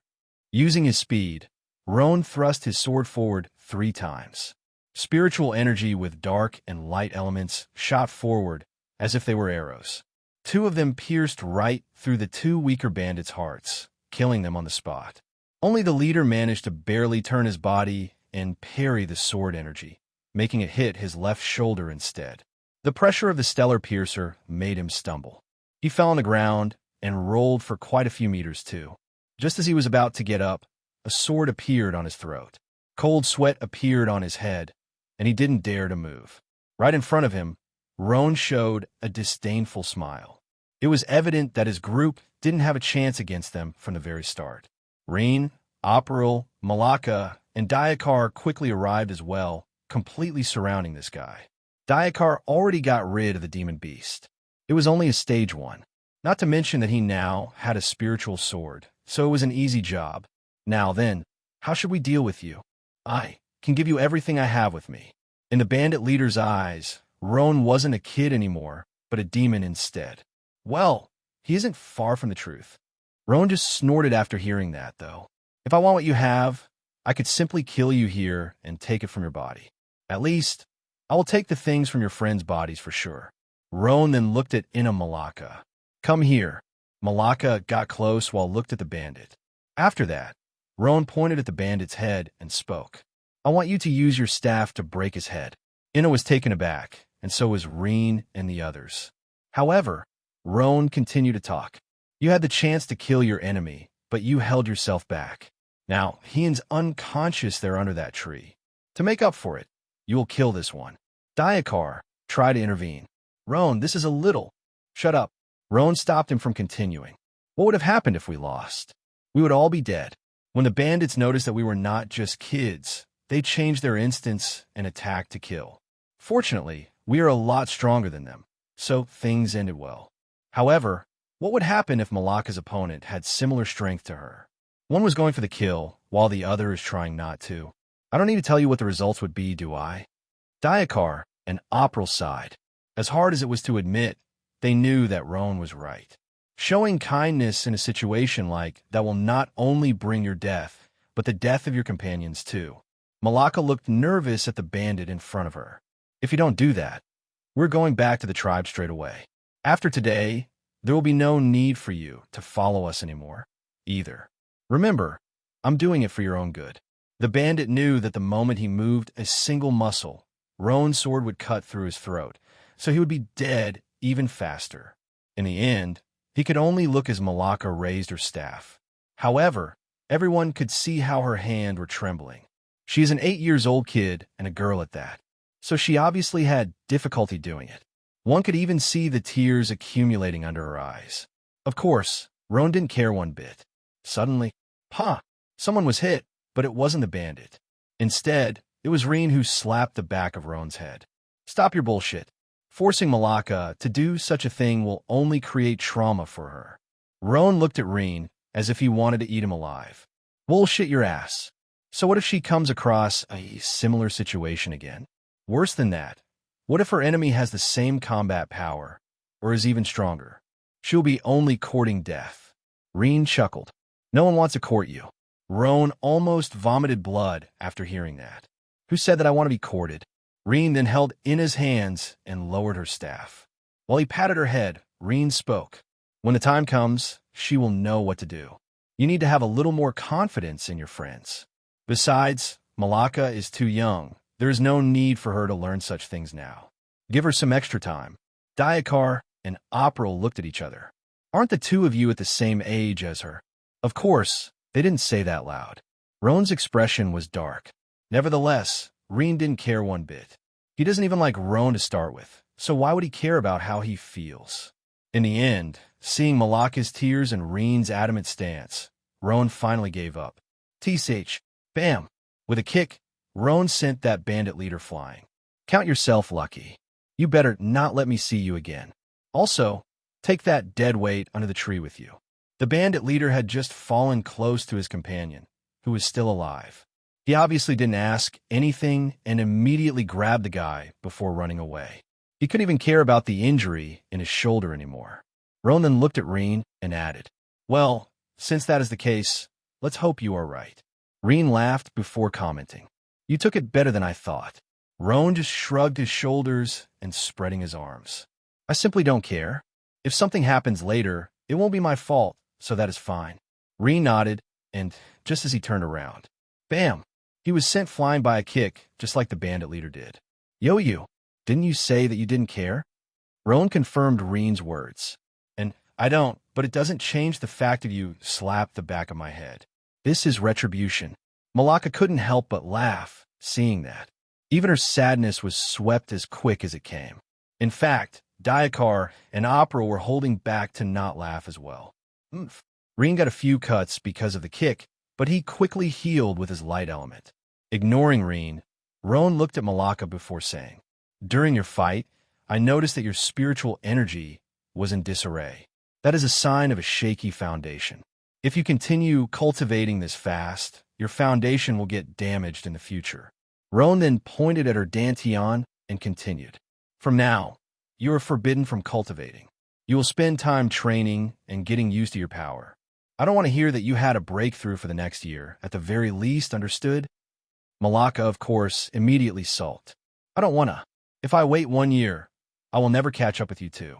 Paw! Roan knocked her head after hearing that. No complaining. You will never pass us with a shaky foundation to start with.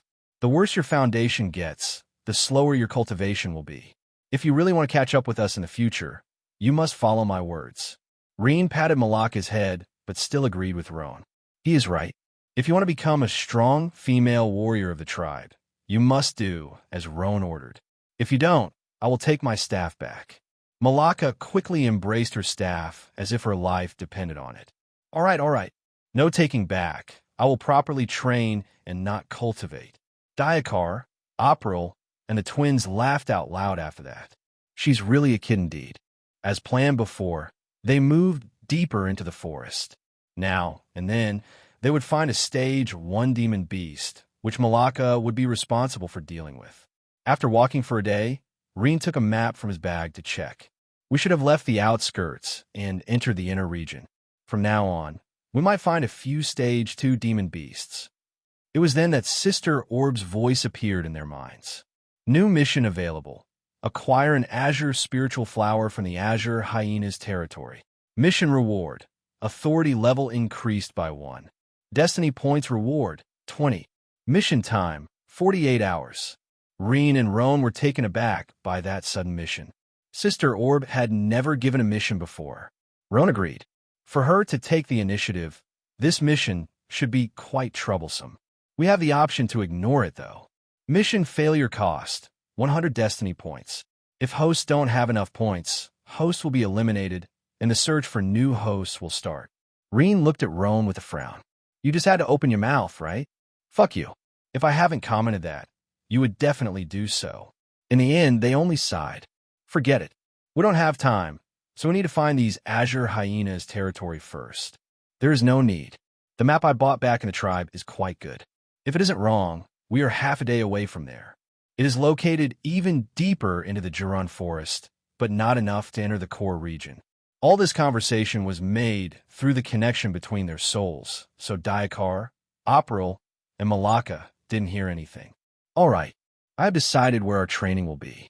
We're going to the Azure Hyena's territory to get an Azure spiritual flower. It will be quite dangerous, but it is exactly this kind of experience we are looking for. Diakar couldn't help but intervene. We shouldn't. Those hyenas are the type who walk in groups.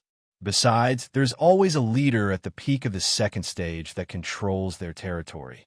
It is the same as fighting a late or peak stage foundation establishment realm cultivator. I strongly recommend not to go there. Opera nodded as well. They had never seen the Azure Hyenas, but they are quite famous due to their group attacks. That being said, those two guys didn't want to get even close to them. However, Rean and Roan immediately refused them. Are you kidding?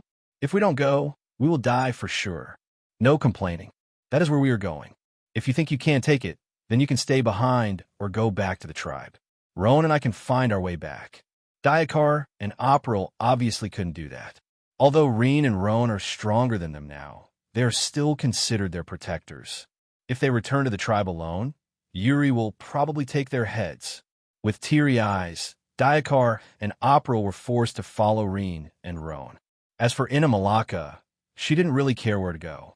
As they moved deeper into the forest, the bandit leader and his companion, who survived, returned to the tribe beside the Juron forest. If they knew that things would turn out like that, they definitely wouldn't have picked a fight with those demon kids. Hey, Nile, what happened to you? Just as they entered the tribe, someone called them from behind. Nile was the name of the bandit leader. When he turned back and looked at who it was, his eyes narrowed. Kalav, what do you want? Kalav looked at Nile's injured shoulder and his companion before laughing. Ha ha, I see you got unlucky this time, yeah? What was it? Don't tell me it was a demon beast, because no one will believe it. Those cuts are not something that a demon beast would do. Nile's expression went dark, but it was then that he remembered something. It was a group with 2 men and 3 kids. They had spiritual swords and took us by surprise. I lost 4 members of my group because of that. Kalav was taken aback. Kids? Are you serious? Yes, we underestimated them. They were probably geniuses from some tribe. All 3 of them were in the energy gathering realm. Not to mention that their spiritual swords were very strong. We had no chance. Kalav's eyes lit up after hearing that. Tell me more. However, Nile only shook his head. You should not get involved. Even I, as a peak energy gathering realm, was not a match to them. Your group isn't much stronger than mine, so you will be courting death if you try to get in their way. Kalav didn't mind. It is okay. I can ask Brother Luono for help if that is the case. Nile showed a surprised expression, but inward he was laughing. Luono is a Foundation Establishment realm bandit leader that operates a big group of bandits. Nile had heard that Kalav and Luono are in quite good terms too. That's why he decided to talk so much. If everything goes well, he can get his revenge and profit from it. Would Luono really go after a bunch of kids? Kalav nodded. I can talk to him. I just need to know where those kids were heading. With so many spiritual swords, there's no doubt that they also have quite a few spirit stones on them. As long as Brother Luono helps, we will be making a good profit. Niall pretended to ponder a bit, and then nodded. Very well. If you can convince Brother Luono, then it is worth a try. Just their spiritual swords would already be worth quite a little. Caleb nodded, and they went to see Luono.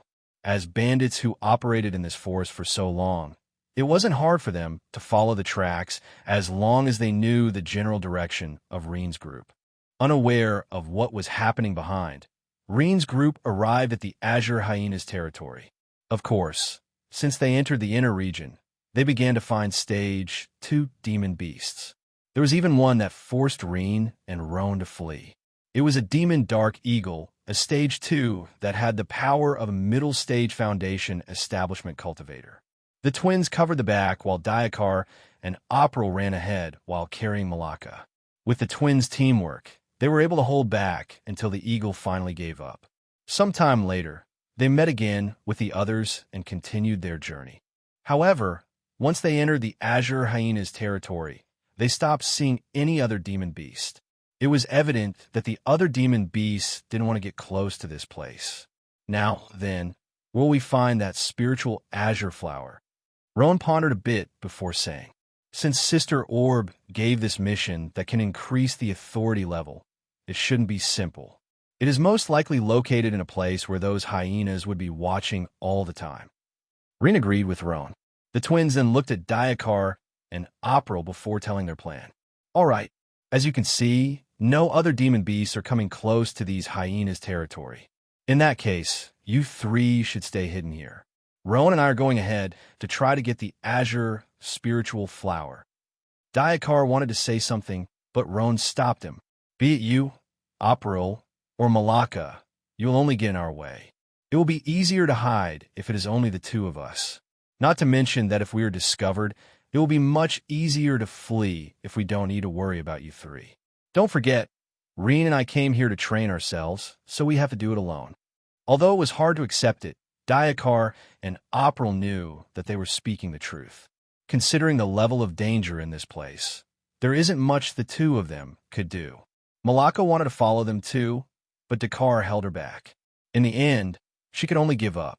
After finding a place to hide, Rean and Roan left the group behind and ventured deeper inside the Azure Hyena's territory. It didn't take long to find a few groups of them. The twins quickly hid and looked as they passed. They paid particular attention to a larger group that had a much bigger hyena walking in the front. It was obviously much stronger than the ones following it. It seems like that the Azure Hyena leader isn't the only stage 2 demon beast here. The one walking in the front is most likely a stage 2 as well. It's just that it should not be a peak stage 2.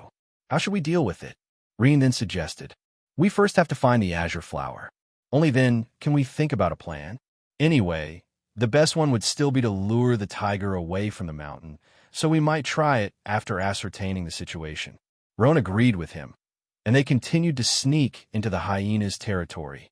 Finally, they got close to a big lake in the center. Several hyenas could be seen on the other side. But not only that, Rean and Roan could also see several blue-colored flowers by the lakeshore. Surprisingly, they could feel the presence of water element being drawn into them. I see. These hyenas are using those flowers to gather water element into their bodies. No wonder they are all living beside them. However, our lure the tiger out of the mountain plan won't work like this. There are at least 50 azure hyenas there. Even if one of us gets their attention, there is no way all of them will follow. Rean pondered a bit and then got an idea. What about approaching through the lake? We would appear right beside the flowers. Also, it doesn't look like those hyenas are a type of aquatic demon beast. We could jump straight into the lake once more after we grab at least one flower. Suddenly, the water beside the flowers started to move. From inside, an azure hyena began to walk out with some fish on its mouth. It didn't look like the water on its body bothered it at all. Roan looked at Rean after that. You were saying? Cough, cough. I didn't say anything. I was just thinking out loud. Anyway, entering the water will be certain death. We need to approach through the ground. The twins looked at each other and sighed. It seems like we can only do that. Indeed, Let's wait for nighttime to come. It will be easier for us to move like that.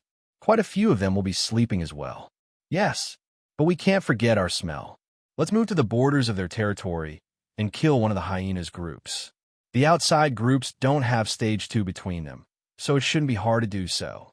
We can wear their skins to disguise our own smell after that. They quickly agreed on a plan and put it to practice. Once Rean and Roan were far enough from the center, they looked for a group of those hyenas. It didn't take long to find one, though. This group also didn't have any stage 2 in the middle and only had 5 members. The twins didn't waste time and appeared right in front of them while raising their swords. As soon as the hyenas saw the 2 kids, they immediately attacked too. This is their territory, and any demon beast that entered would be dealt with straight away. Unfortunately, it was Rean and Roan that they were against. Without a single stage 2 in their ranks, they were doomed to fail. Death style, second form, crescent moon. That was a wide-range attack that Roan developed.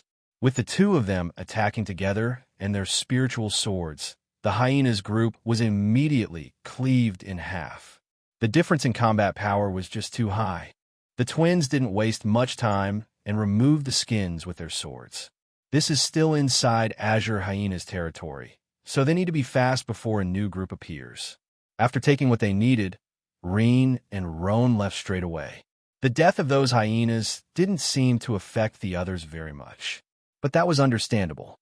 They had a vast territory, so now and then, they would lose a few groups due to the fight for space.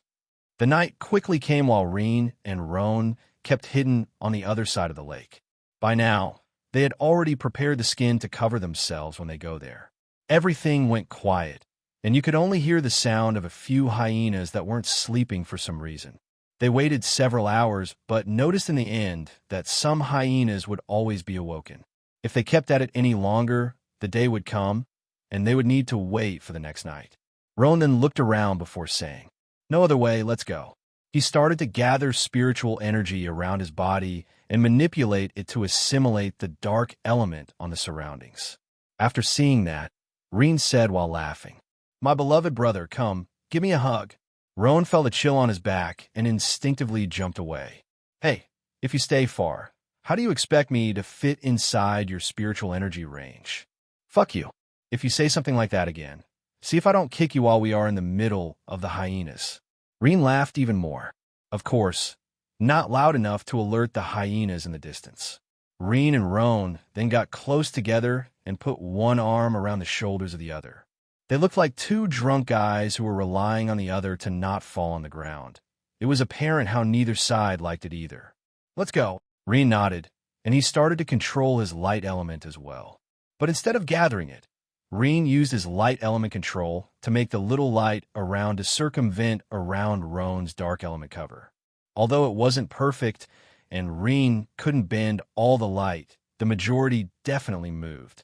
Without a doubt, this is an almost perfect camouflage technique. They moved slowly and soon entered the hyena's range. As expected, the majority were lying on the ground while letting their bodies absorb the water element naturally. It was particularly enviable since they could do it even while sleeping. Rean and Roan were not in a hurry. They moved step by step, slowly making their way to the azure flowers. Of course, they had to keep their attention since now and then one or other hyena would get up to do something. The closer they got to the azure flowers, the bigger those azure hyenas became. The rules here were quite straightforward. The stronger you are, the closer you can be to the azure flowers during the night. Obviously, the stage 2 azure hyenas were sleeping just beside the azure flowers, with the leader right in the middle. Rean and Roan were not intending to go close to those hyenas, though. The mission only said that you needed one azure flower. There were a few small ones that aren't that close to them. Finally, they got close enough to grab one. Pluck! Congratulations, hosts, for acquiring an azure spiritual flower. Authority level has increased to level 2. Hosts have been rewarded with 20 destiny points. Reward list updated. Please check the new items available. Hearing Sister Orb's voice, Rean and Roan sighed in relief. However, it was at this moment that one of the stage 2 hyenas got up. Not only that, but it was also looking at their direction furiously. Still, Rean and Roan could see that it had a puzzled expression too, which showed that it couldn't see them at all. Since that is the case, how does it know that they are there? Rean and Roan miscalculated one thing. Their smell. It wasn't that their own smell could be felt. The twins were fully covered in azure hyenas' skins, so their smell wasn't coming out. The problem was which hyenas they chose to take the skins from. The hyenas they killed were the weakest ones. That being said, this level of azure hyena should not have been allowed to get so close to the azure spiritual flowers. That's why that one felt furious when those hyenas' smell appeared. Noticing that the stage 2 hyena was still somewhat puzzled while looking in their direction, Rean and Roan started to move back slowly. Every step further away was one step closer to safety. That stage 2 hyenas also didn't move since it couldn't see if there was really a weak hyena there or not. Unfortunately, something unexpected happened. The reason that there were so few azure spiritual flowers was that they couldn't spread too far from the main one. Rean and Roan had noticed a much bigger azure spiritual flower before, but they totally ignored it since the azure hyena leader was always beside it. Even his food was brought by the other hyenas so that it didn't need to move from there. But because the twins took that flower far away, the main azure flower noticed its disappearance and trembled. The water element's flow around the azure flowers went entirely in disarray, which immediately woke up all the sleeping hyenas. The leader instantly stood up and looked around. Almost immediately, it noticed the azure spiritual flower that had disappeared. With a roar of the hyena's leader, all the azure hyenas started to move like crazy as if they were looking for something. Rean and Roan began to sweat good. They were doing their best to get out of the hyena's circle while dodging the hyenas that passed running around. Unfortunately, dodging so many hyenas while keeping the camouflage was too hard, and they finally stumbled in one of them. The cover immediately disappeared, making them appear for all the hyenas to see. There was no other choice. Run! If there was something good, it was the fact that they were almost outside of the azure hyenas' Denver. Those stage 2 and the leader were quite far away already. That being said, the few remaining hyenas around them were not enough to stop either one now that they want to rush out. Rean and Roan immediately used light element on their legs and shot forward like 2 cannonballs. Those stage 1 azure hyenas were not fast enough to stop them with their speeds. The difference is just too big now that they are not holding back. Of course, those stage 2 azure hyenas immediately dash out as well, including the leader. There are a total of 4 hyenas at the second stage. The 3 underlying of the leader had a speed similar to Rean and Roan, so they couldn't catch up. However, the leader was obviously much stronger and faster. In a flash, Rean and Roan left all the hyenas group behind, with only the leader and the other 3 being able to follow them. What do we do? The big guy is coming straight at us. Can't do anything else other than run. Just make sure to be near. Once it gets close enough to attack, the 2 of us should be able to stop it while buying more time to flee. We passed by the spiked crocodile's territory on our way here. They also have a few stage 2 members in between, so we should try to change these hyenas' attention to them. It will be a little hard since they are obviously coming for us, due to the azure spiritual flower. We will need to pass right through their group if we want them to attack those hyenas. Wait, it was then that Roan thought about something. They are after us because of the azure spiritual flower, right? We already concluded the mission, so just throw it away. Perhaps they will stop, or at least one of them will do so to recover the flower. Rean's eyes lit up, and he immediately reached inside his bag to take the azure spiritual flower, or so he tried. Suddenly, cold sweat started to appear on his face, and his expression turned grim. Not here. What?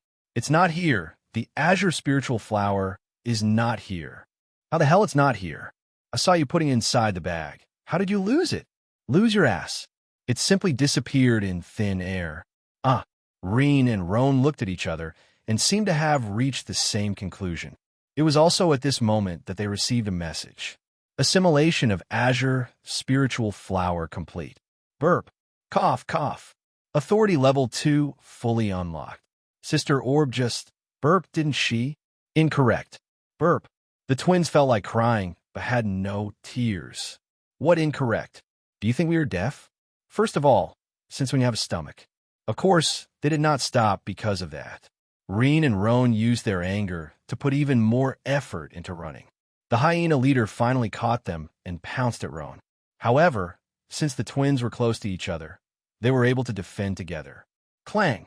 Using their swords against the Azura hyena's claws, they used the impact to be sent in the opposite direction. Their distance to the leader opened once more, and they continued to run. Although the hyena leader was the strongest one, it didn't have much intelligence. That being said, it didn't change its form of attacks either, which allowed Rean and Roan to use it to gain distance several times. By now, the sun already appeared behind the mountains in the distance, making things clearer for them. However, something unexpected appeared in front of them. Rean and Roan jumped down a small cliff in front of them, no more than 7 or 8 meters. With their cultivation, it wasn't anything hard to jump down. But when they reached the bottom, they landed right in front of someone quite familiar. Together with this guy, several other cultivators that were about to climb that cliff looked at them too. Sure enough, he was the bandit leader who attacked their group back then, Nile. For a second, the twins and Nile looked at each other, not believing that they would meet like this. The bandit leader came back to himself right after. It's them, these are the kids. The other bandits, including that brother Loono, looked surprisingly at those two. Hee. To think they would fall into our grasp this easy. The bandits showed an evil smile. However, Rean and Roan's smiles were even more sinister than the bandits. Say, Roan, do you believe in karma? Roan laughed out loud before answering. Not until today, at least. Is that what the people from your previous world meant with, when you do good, good things happen to you? Ha ha ha. Rean and Roan laughed once again. That indeed looked like the case. Nile felt a chill on his back after seeing the kids' reaction. Their expressions were totally different from what it should be in a situation like this. Suddenly, swish! Rean and Roan darted through the bandits' group. Yes, they didn't try to run through the sides, but went right through the middle. Even the bandits were taken aback by that. The Foundation Establishment Realm Cultivator, Brother Loono, was also a second too late to react due to his surprise. But just as he was about to pursue, boom! Ah! An enormous azure hyena dropped from the same cliff right over the body of one of the bandits. Immediately after, boom, boom, boom, the other 3 stages 2 hyenas jumped down as well. Seeing that, all the bandits palled, including that brother Loono. Any idiot would have understood what is happening.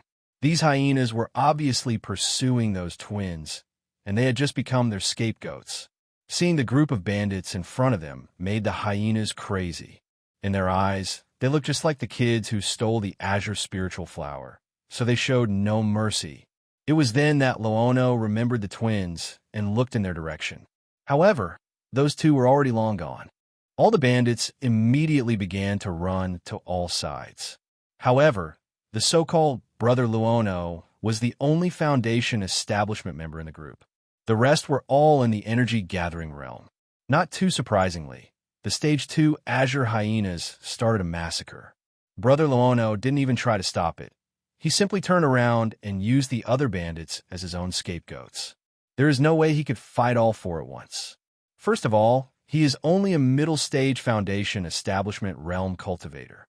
He could tell that the Azure Hyena leader is at the peak of the 2nd stage. He was simply no match for that, let alone if all 4 attacked together. However, the hyena leader noticed that Loono was much stronger than the others from the very start. So the moment Loono turned around to run, it pounced at him. Without another choice, Loono took out his weapon and blocked the attack while he kept running. Unfortunately for him, he didn't have anyone to help him as the twins helped themselves. Rean and Roan might not like each other, but their teamwork is simply unmatched with their soul's connection. But then again, he is in the middle stage of the Foundation Establishment, much higher than the twins. He kept running for 2 hours without stopping. His body was full of injuries. Finally, the Azure Hyena leader got worried about the azure spiritual flowers back in the lake and ultimately gave up the pursuit. Loono then sat down and sighed in relief. He had truly escaped calamity today. That damn Nile. If he survives against those azure hyenas, I will definitely kill him myself. As for those 2 brats, Just wait until I find out where you came from. So what if you have background? I doubt they can protect you forever. But it was then that he heard a voice beside his ear. Too bad, though. You won't have a chance. Luono was frightened by that. But before he could even react, 6 dark and white swords appeared around instantly. Death style, 3rd form, 3 claws of the dragon. Luono just had enough time to raise his weapon and block one of the swords. Unfortunately for him, that one was a fake. Well, it still had 70% of the attack power of the real ones, though. 2 swords pierced through his head, while the other 3 went through his heart. That was instant death. All that remained was the expression of shock on his face. On both his sides, Rean and Roan looked at the corpse. Sure enough, they didn't completely run away. Using Roan's experience about assassinations, the twins followed the azure hyena and Luono without them noticing. Even though Rean stopped Malaka, Roan still believed that wiping out the roots was the best thing to do. He had noticed that this Luono was strong, so he thought about the possibility of him surviving against the azure hyena. Fate played as Roan imagined, and he really got out alive. Of course, it wasn't for long since Rean and Roan didn't give him a chance to. Roan didn't feel anything when looking at the corpse, but Rean still felt somewhat annoyed by this feeling of killing someone. It was the same back when they were attacked by Niall's group. Roan obviously noticed that. Get used to it. This is the kind of world we live in now. Rean nodded before sighing. He knew that it was the truth. Let's go back. We left Malaka, Dayakar, and April close to those hyenas' territory. The hyenas might go crazy now that an azure spiritual flower was stolen and might find their hiding place. Roan nodded, but before that, he examined Luono's body to see if there was nothing worth taking back. However, other than a few spirit stones and other cultivation resources, there weren't many things. As for his weapon, although it is a low-level spiritual equipment like their own swords, Rean's ones were still much better. However, just as Roan was leaving, he noticed a pendant barely appearing through Luono's clothes cuts. It seemed to be a little too big and didn't match this type of person at all. He took it out and noticed that it was the type that could keep things inside. Rean and Roan looked at it curiously and opened it. Inside, they found a small green stone that seemed to be quite old. However, they had no idea why Luono would keep it with him. Could it be a precious stone? I don't think this is the case. Considering that he is a bandit, he would have sold it a long time ago. Besides, he kept it inside that pendant, which was evident that he put a lot of importance on it. Maybe it is some kind of memento from a family member. Rean nodded. That might be the case. Anyway, let's bring it with us as well. Who knows? Maybe it is worth something. So let's ask Alanda and Yuri later. Roan nodded and put that pendant around his neck and under his clothes. The twins had to run a lot to flee from the azure hyenas, so it took them almost 2 hours to return to Dayakar, April, and Malik. Seeing Rean and Roan appearing once more, the 2 protectors sighed in relief. However, Malaka immediately covered her nose. Rean, Roan, you stinky. Rean and Roan smelled themselves and had to admit that their smell wasn't very nice. Of course, it was due to the use of the hyena's skins and blood. Dayakar and April laughed before saying, "You two surely took longer than we expected." Rean shrugged his shoulders. "We didn't have much choice. We had to wait until nighttime to come to infiltrate into their den. Fortunately, we got the azure spiritual flower." Dayakar and April were taken aback. "You entered their den? How did you leave that place alive?" Rean laughed before explaining everything that happened. Hearing the entire story, Dayakar and April were shocked. That was really a crazy move. And finding the bandits once again while running, that could only mean one thing. It was evident that those bandits came after them because Roan let them escape. In the end, it played in their favor. Suddenly, Malaka grabbed Rean and Roan's arms. "I want to try this camouflage thing you talked about." Go, use it." Roan's mouth twitched while Rean laughed and patted her head. "It is useless during the day. Maybe another time. Okay?" Malaka sulked a bit, but gave up in the end. Rean's group quickly left the azure hyenas territory. Those beasts would be at high alert for a time, afraid of losing any other azure spiritual flower. Rean and Roan's plan was to fight a few low-level stage 2 demon beasts, But the azure hyenas are too strong for them at the moment. They already attack in a group, and if the leader decides to appear, they might not be so lucky this time. Their group carefully made their way out of the deeper parts, once again arriving at the borders of the inner region. From there, Rean and Roan battled a few stage 2 demon beasts while Malaka, Diakar, and April practiced with the lower level ones. In the end, the twins got 3 stage 2 demon cores while Malaka and the other got 2 stage 1s. As mentioned before, the higher the demon beast level, the easier it is to have a demon core. However, just as they began to leave, something unexpected happened. They bumped on Niall, who is still alive and full of injuries on his body. Seeing that guy, Rean's group couldn't help but think about fate once more. Niall also spotted Rean's group, but he didn't even try to run. He had made his best to reach this place without being eaten, and with his injuries, there would be no way to escape. First of all, he probably wouldn't succeed, even if he was in top condition. I guess this is the end for me. Niall laid against a tree and sat down. All he did was look up in the sky while thinking about what he had been doing so far. Rean and Roan arrived on his side and patted his shoulder. Good work, brother. Thanks to you, we were able to survive. Roan nodded. It was really karma. I let you live, and you came with a big group of good Samaritans to help in our escape. Even Malaka patted his head. It's just that she really took seriously what Rean and Roan just said. Oh, did you help them? Then you're my friend too. Niall looked at them and felt like crying already. Rean and Roan was one thing. It was apparent that they were making fun of him. But seeing Malaka's eyes, which seemed to honestly believe it, really hurt him deeply. Who the hell is helping them? I couldn't wish for anything else other than taking their heads. All right, let's treat his injuries. Good idea. Quickly, Rean, Roan, and everyone else started to clean and care about Niall's wounds, which greatly puzzled him. Just what are they planning? Around 30 minutes later, Rean's group finished their work and began their journey back once more. Of course, not before coincidentally leaving a few words behind. Good. Like this, we did a good thing again. Next time a strong demon beast appears, he will probably be there to save us. Indeed, with such a good heart, he won't stay still. You will see. That's a true hero. Niall finally vomited blood. I solemnly swear, I shall never get involved with the two of you ever again. However, the treatment really worked quite well. Also, Rean's group had taken care of most of the demon beasts in that place. That being said, Niall could rest in there for quite a few hours without being bothered.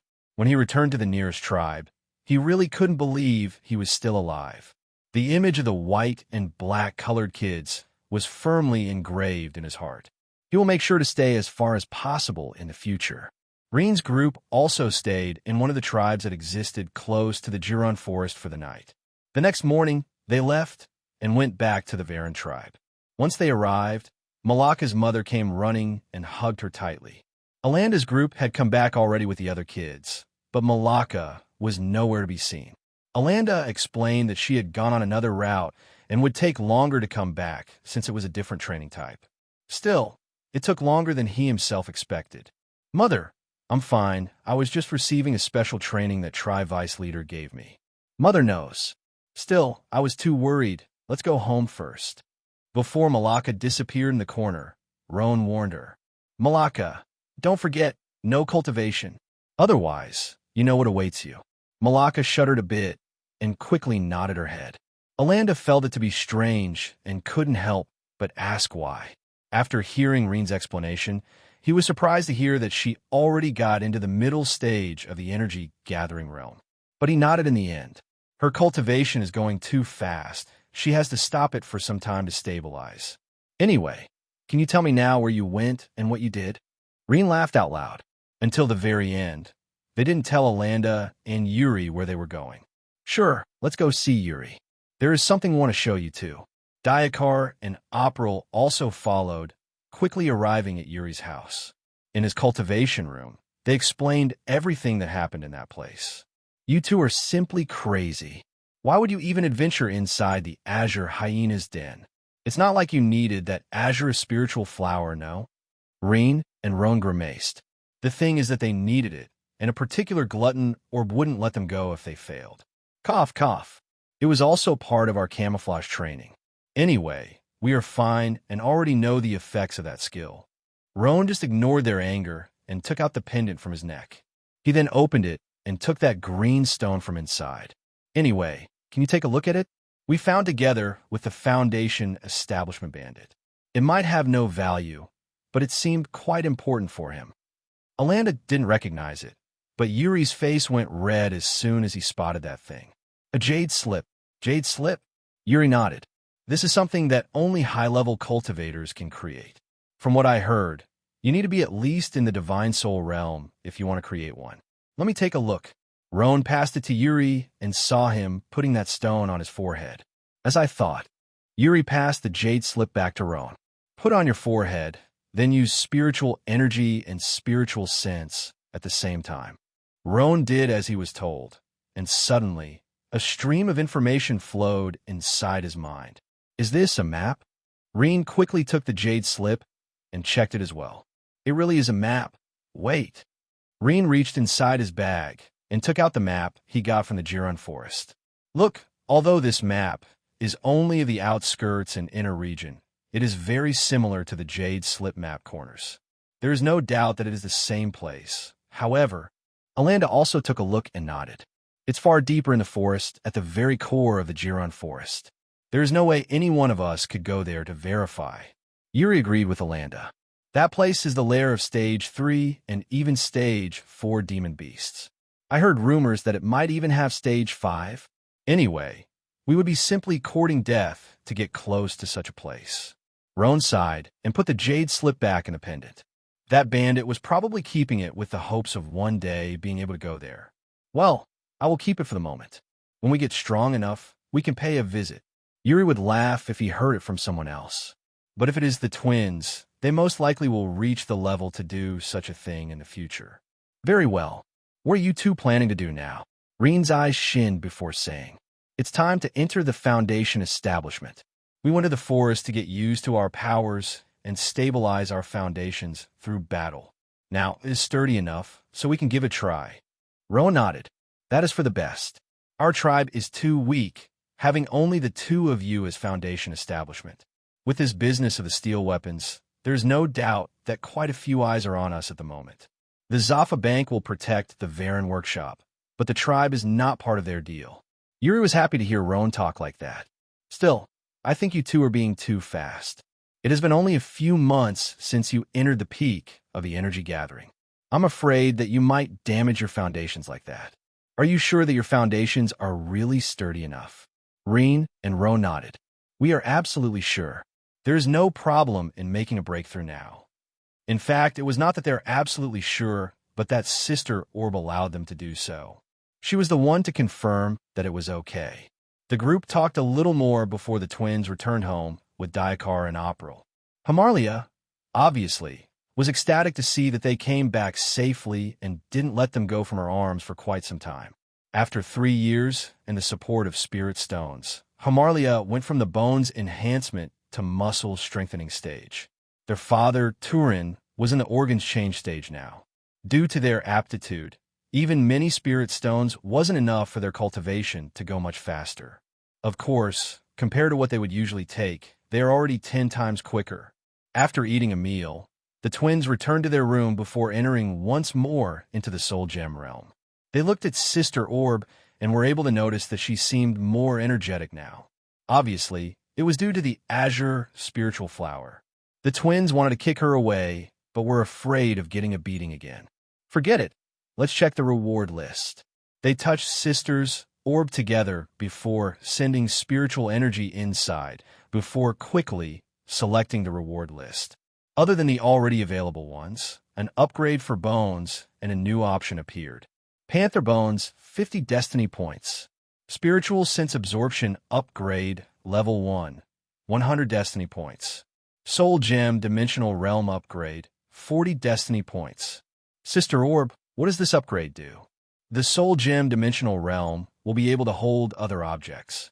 Rean and Roan's eyes lit up. That meant that they wouldn't need to carry a bag of items anymore. It would be too convenient. Should we hold the Destiny Points for this one? Roan nodded. Panther Bones caught my attention, but I don't think we are weak at the moment. We can get another time. This dimensional realm upgrade will be much more useful. Sister Orb, how many destiny points we have? 15 destiny points. Roan sighed. We are quite far. It was then that Rean thought about something. Sister Orb, my steel weapons have been selling for quite some time. How much more will I need to sell before it starts to make real changes to the city's territory?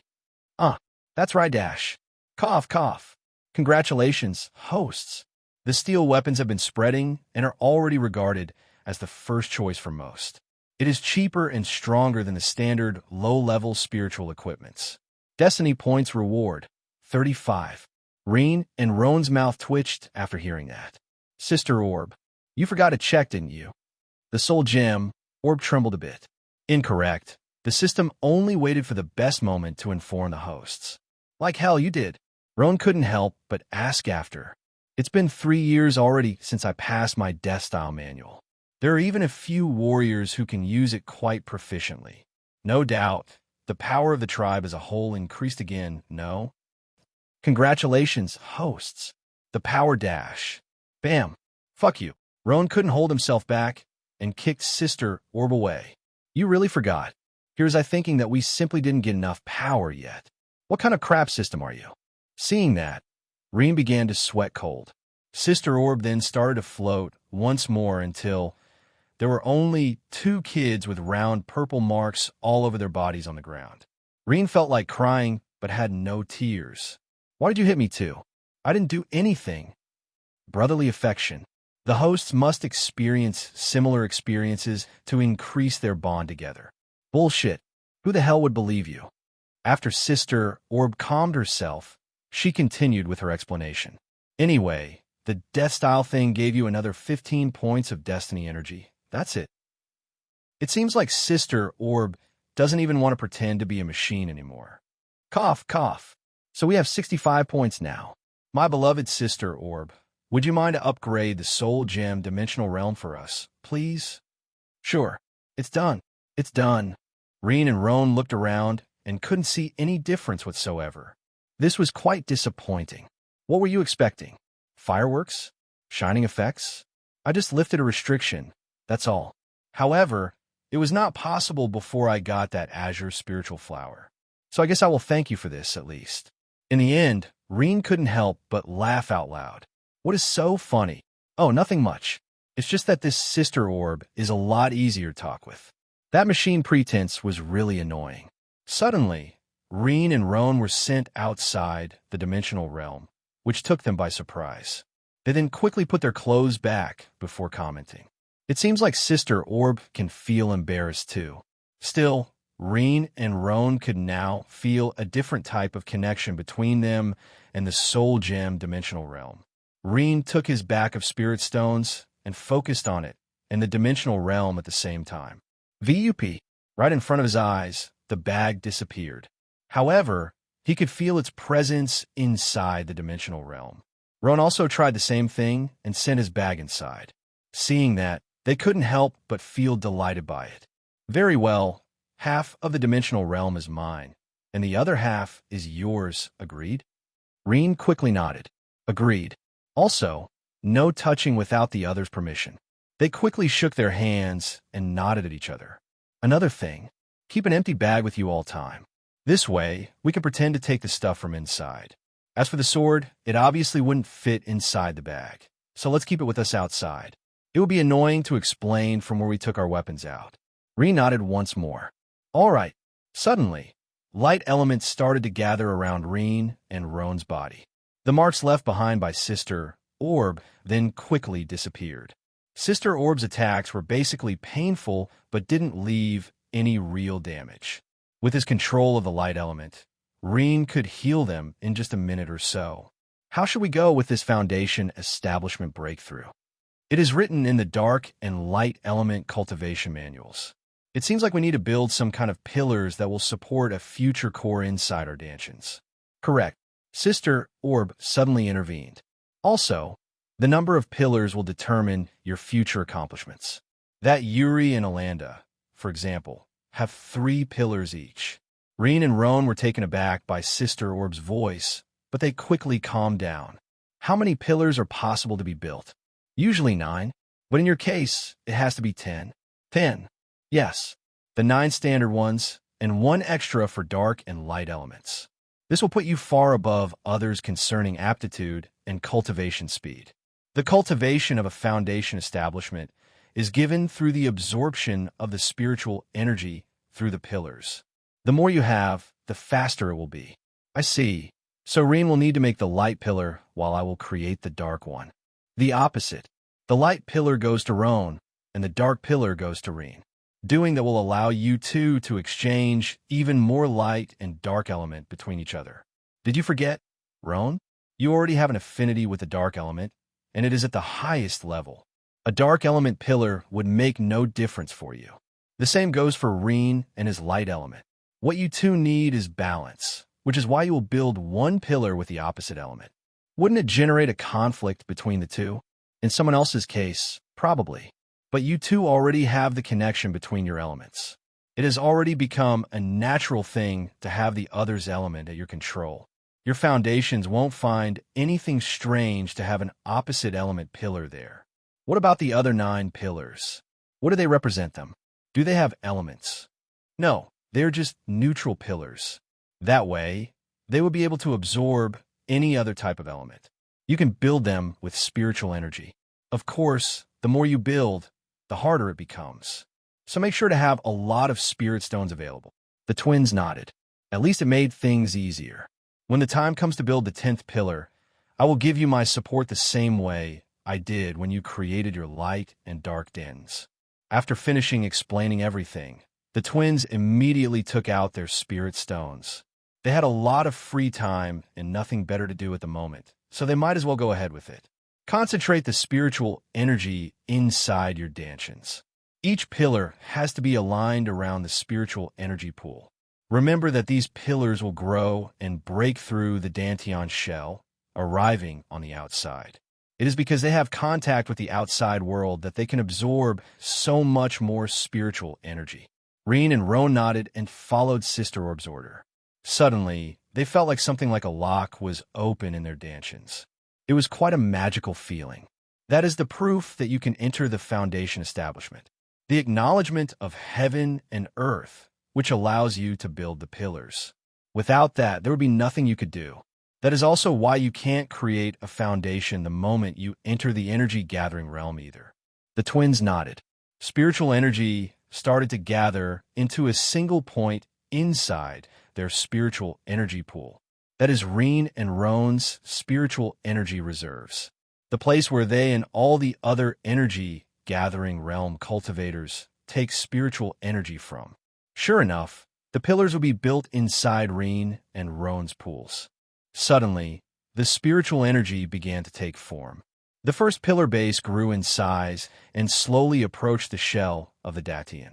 Once the pillar touches the shell, gather as much spiritual energy as possible and send it all at once to the pillar. You need to make the pillar break through the shell so it can reach out. Rean and Roan followed Sister Orb's instructions and waiting for when the first pillar reached the shell. From there, they gathered as much spiritual energy as possible and sent it all at once to the almost fully built pillar. With that surge of energy, their pillar acted as if it was on steroids and broke through the shell of the Datian. However, Sister Orb didn't warn them that when it destroyed the shell, it was painful as hell. Well, it was not that she didn't inform them, but that she didn't know. Rean and Roan grunted in pain to the point they almost fainted. Of course, they knew it was not the time to let their consciousness fly away, so they held it. The pillar grew a little more until it was completely outside. Good. Now only need to repeat this process another 9 times. Easy, no? I'll be cheering for you. Rean and Roan. Hashtag at $% at. Percent. Hashtag percent at. Of course, they only cursed all of that in their minds. If Sister Orb decided to somehow get on them during the breakthrough, they would definitely fail. Even though she is inside the dimensional realm and they are out, they didn't dare to risk it. They concentrated once more and started to build the second pillar. Once again, another broken shell and another despair. Then the third, fourth, fifth, all the way to the 9th. Good. Now comes the light and dark pillars. From this point, I will give you support to both elements and spiritual energy control. However, don't expect it again in the future unless it is something related to a breakthrough. It uses too much energy of the soul gem. Rean and Roan nodded. They worked with Sister Orb and started to build the last pillar. This one appeared in the center of the other 9, which gave the impression that the 9 neutral ones existed only to support it. It was okay until this point. But when they saw the size of the last one, their mouths twitched. That dark and light element pillars were at least 3 times larger in width than the others. They could already imagine how hellish the pain will be once this thing broke the shell of the Danteon. Why the black faces? You should thank me that I can create a pillar of such high quality. Others would be envious of you if they knew what you have. The twins wanted to say that they were okay with being ordinary. Unfortunately, the process already began, so we couldn't stop anymore. Soon, the dark and white pillars arrived at the shell of the Danteon. All right, I will help you gather even more spiritual energy now. Concentrate. Spiritual energy quickly gathered, and Sister Orb used the 104th meridian to give them even more. Finally, in one stroke, the Dantians were pierced through one last time, and the light and Drac pillar came out. However, there was no grunt of pain this time. It was not that it didn't hurt, but that Rean and Roan passed out straight away after it. Sigh. In the end, I have to do all the work. Fortunately, I only need to mend the cracks. Since there is enough spirit stones, it won't take long. The next morning, Hamarlia found Rean and Roan on the ground. She was frightened by that view and quickly helped them. Still, they didn't wake up no matter how many times she called. Without another choice, she put them on their beds and rushed to Yuri's house. Yuri quickly came to take a look and found the 2 kids with ashen faces. However, after checking their body's condition with his spiritual sense and spiritual energy, he couldn't find anything wrong with their health. He then proceeded to their Dantians, but what he saw almost made him jump in fright. What the hell? Hamarlia was taken aback by that reaction. Is something wrong with them? Are they badly hurt? Yuri shook his head. No, their bodies are fine, it's just...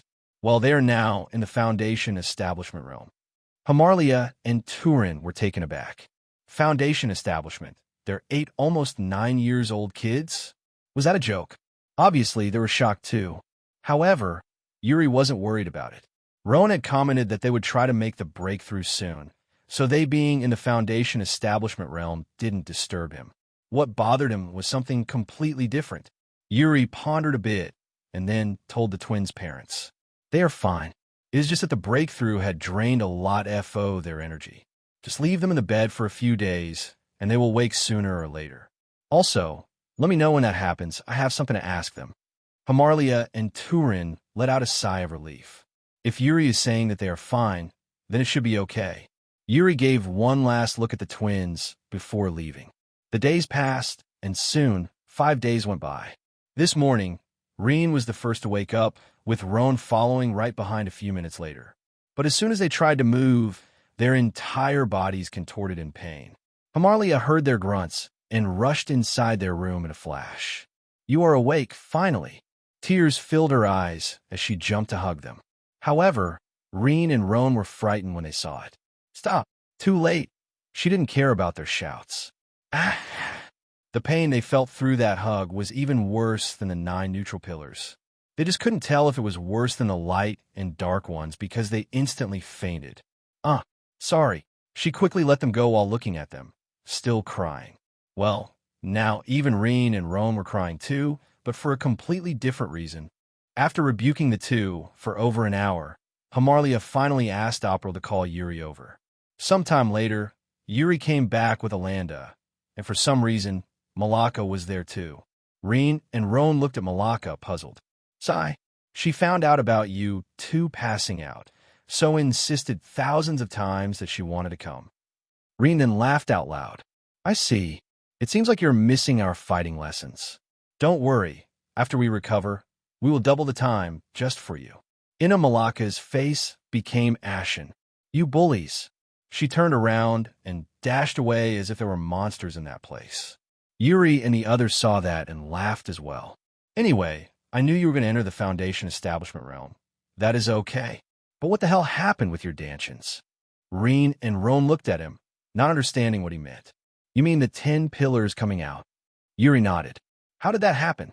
Wait, you and Alanda's dantions don't have pillars. Yuri shook his head. We do have pillars, but they are inside our dantions. How did it grow to the point of breaking the shell? Also, am I seeing things right? Are there really 10 pillars there? The twins were taken aback. They followed what was described in their cultivation manual and Sister Orb's instructions. When she said that Yuri and Alanda had 3 pillars each, they thought that this is how their dantions were supposed to be. However, it seems like the others' pillars stay inside the dantian instead of coming out. We need to ask Sister Orb later. We made it like this so that the pillar would have an easier time absorbing the surrounding spiritual energy. Trust me when I say it is really effective. Well, it was excruciating as well. But everything turned out fine. Yuri and Alanda were surprised to hear that. Let me see your cultivation speed. Rean and Roan nodded and started to cultivate.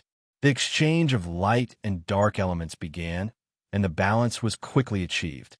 However, this exchange happened at least 3 times faster now. As for a reason, it was obvious. Roan's light element pillar and Rean's dark element pillar were intermediating the exchange, so their dantions accepted the opposite element easier than before. The surrounding spiritual energy then started to rush into their bodies at a frightening speed, which alarmed Alanda and Yuri. That speed of absorption was at least 4 to 5 times faster than their own. Their hair, obviously, became white and black again. It's frightening. If Rean and Roan use spirit stones instead, just how much faster then can they cultivate? Alanda couldn't help but wonder. Could it be that we were wrong? Should we have our pillar breakthrough the dantian shell too? Yuri and Alanda couldn't answer that question. Neither could they try it anymore, since they already finished their breakthroughs. Rean and Roan were also delighted to see just how fast their cultivation is now. Also, the spiritual energy pool inside their dantians seemed to have increased at least 3 times. The twins then stopped cultivating and looked at Alanda and Yuri. That's how it is. Yuri took a deep breath and then asked another thing. I can't see anything wrong with your dantian. It seems like it is working fine even though the pillar came out. However, how did you build so many pillars? Also, what is wrong with the pillar in the middle? Roan shrugged his shoulders before saying, we simply kept building them until we couldn't anymore. As for the middle one, this is an elemental pillar. It helps us to control the opposite element better. This was an idea we had on the spot, and the reason we fainted in the end. Of course, that was Sister Orb and the cultivation manual's fault. But they couldn't talk about neither of them. Yuri and Alanda didn't know if they were geniuses or crazy. It is good that all ended well. If you had failed to break through, your dantians would have broken. You would end going back to the body transformation realm and would need to create a new dantian again. Well, considering your cultivation speed, it wouldn't be that big of a problem anyway. Rest well for next field days since your bodies are too weak. Once you feel better, you can go back to your training or whatever.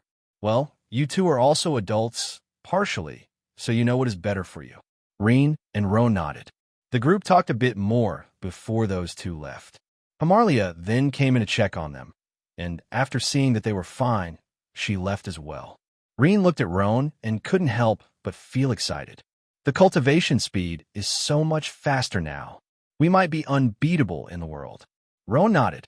All that pain wasn't for nothing, at least. Faster? Ha ha ha. Sure, it is faster indeed. Ha ha. Sister Orb. Rean and Roan wanted to ask about the pillar breaking through the dantian shell, but her earlier words made them even more concerned. What do you mean? Could it be that we are wrong? You are not. Your cultivation speed is indeed a lot faster.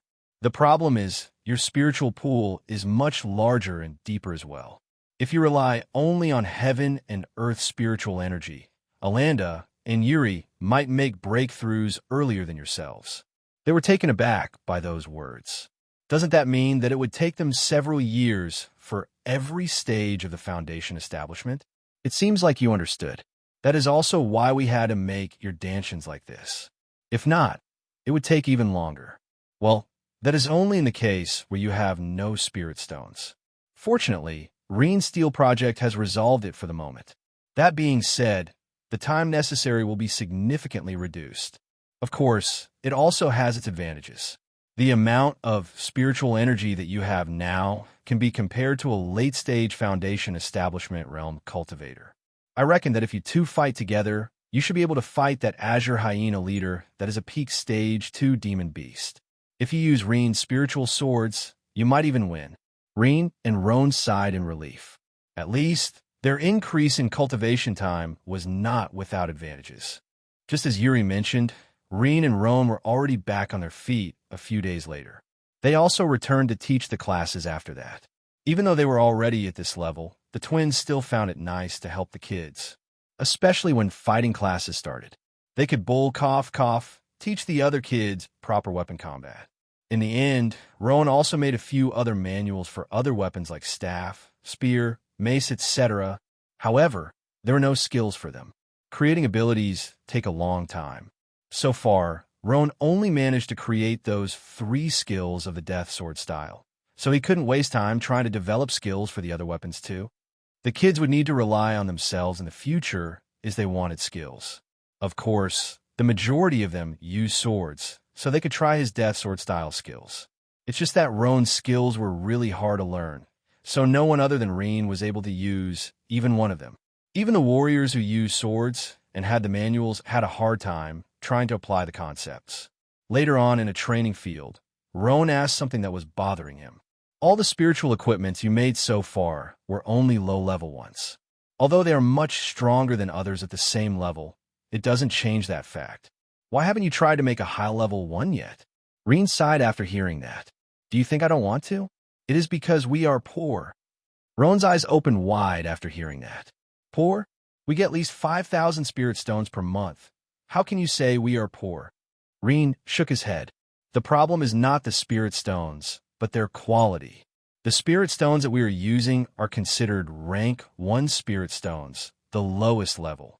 I only know that because Yuri told me about it while discussing a few things about the Varen workshop.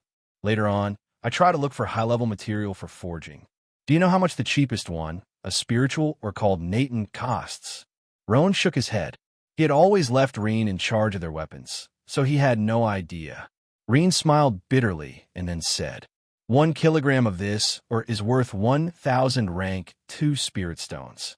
It seems like you need 10 rank 1 spirit stones just to get a single rank 2. The problem is, no one wants rank 1 spirit stones. They all prefer to keep their rank 2 ones. So instead of 10, you would need to offer 12 or so if you want to get it. Roan was taken aback by that. Indeed, they are really poor. Rean would need to save spirit stones for years to get enough material to make other weapons.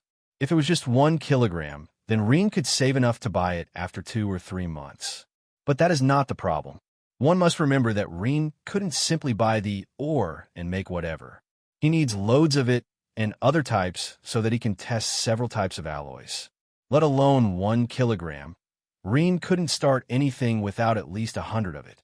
Rean spent at least 300 kilograms of spiritual Kaz to reach the final result of their actual sword. Trial and failure were a common sight during the creation of this new alloy. It seems like low-level spiritual ores will have to make do for the time being. Rean nodded. Yes. However, you do remember that my steel sword, made of ordinary materials, is stronger than most low-level spiritual weapons, right? If you trust my metallurgy skills, you should know just how much stronger these swords are compared to the normal ones.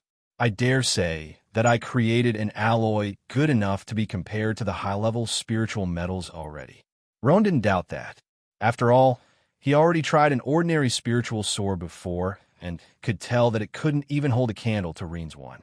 Perhaps Rean's sword is really at the high-level side. Now that you talked about spirit stones, don't you feel like the ones we have are not being able to keep up? Rean nodded. So you thought that too? I can also feel that I can only take so much from them. Of course, cultivate without them is several times worse. Roan then pondered a bit and asked Sister Orb about it. That is understandable. Your rate of spiritual energy absorption is far above others. After all, rank 1 spirit stones are indeed just rank 1. It would be much better if you used rank 2. I dare say that the speed of cultivation might go up by another 50% at the very least. Rean couldn't help but sigh. Unfortunately, rank 2 spirit stones are hard to get. Even if we have enough rank 1 to buy them, there's simply not many for sale. Sometime later, a guard of Yuri's house appeared. Rean, Roan, Yuri's calling you over. They looked at each other and nodded. A few minutes later, they arrived at Yuri's house. Oh, you are here. Yuri then began to explain.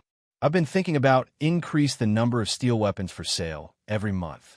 At first, only Alanda and I were at the Foundation establishment realm. I was afraid of inviting problems if I took a bigger slice of the market. But now that the two of you are in the Foundation establishment realm, I feel more secure in relation to our tribe's safety. What do you think? Roan just shrugged his shoulders.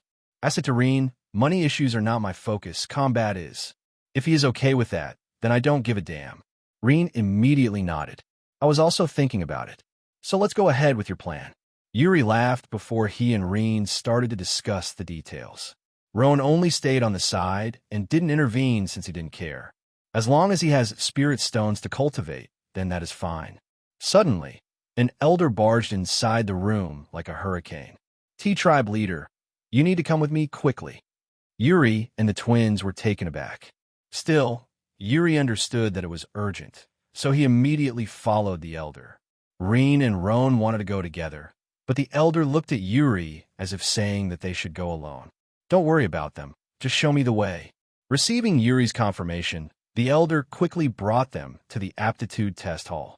Seeing the place where they arrived, Yuri and the twins already had an idea of what happened.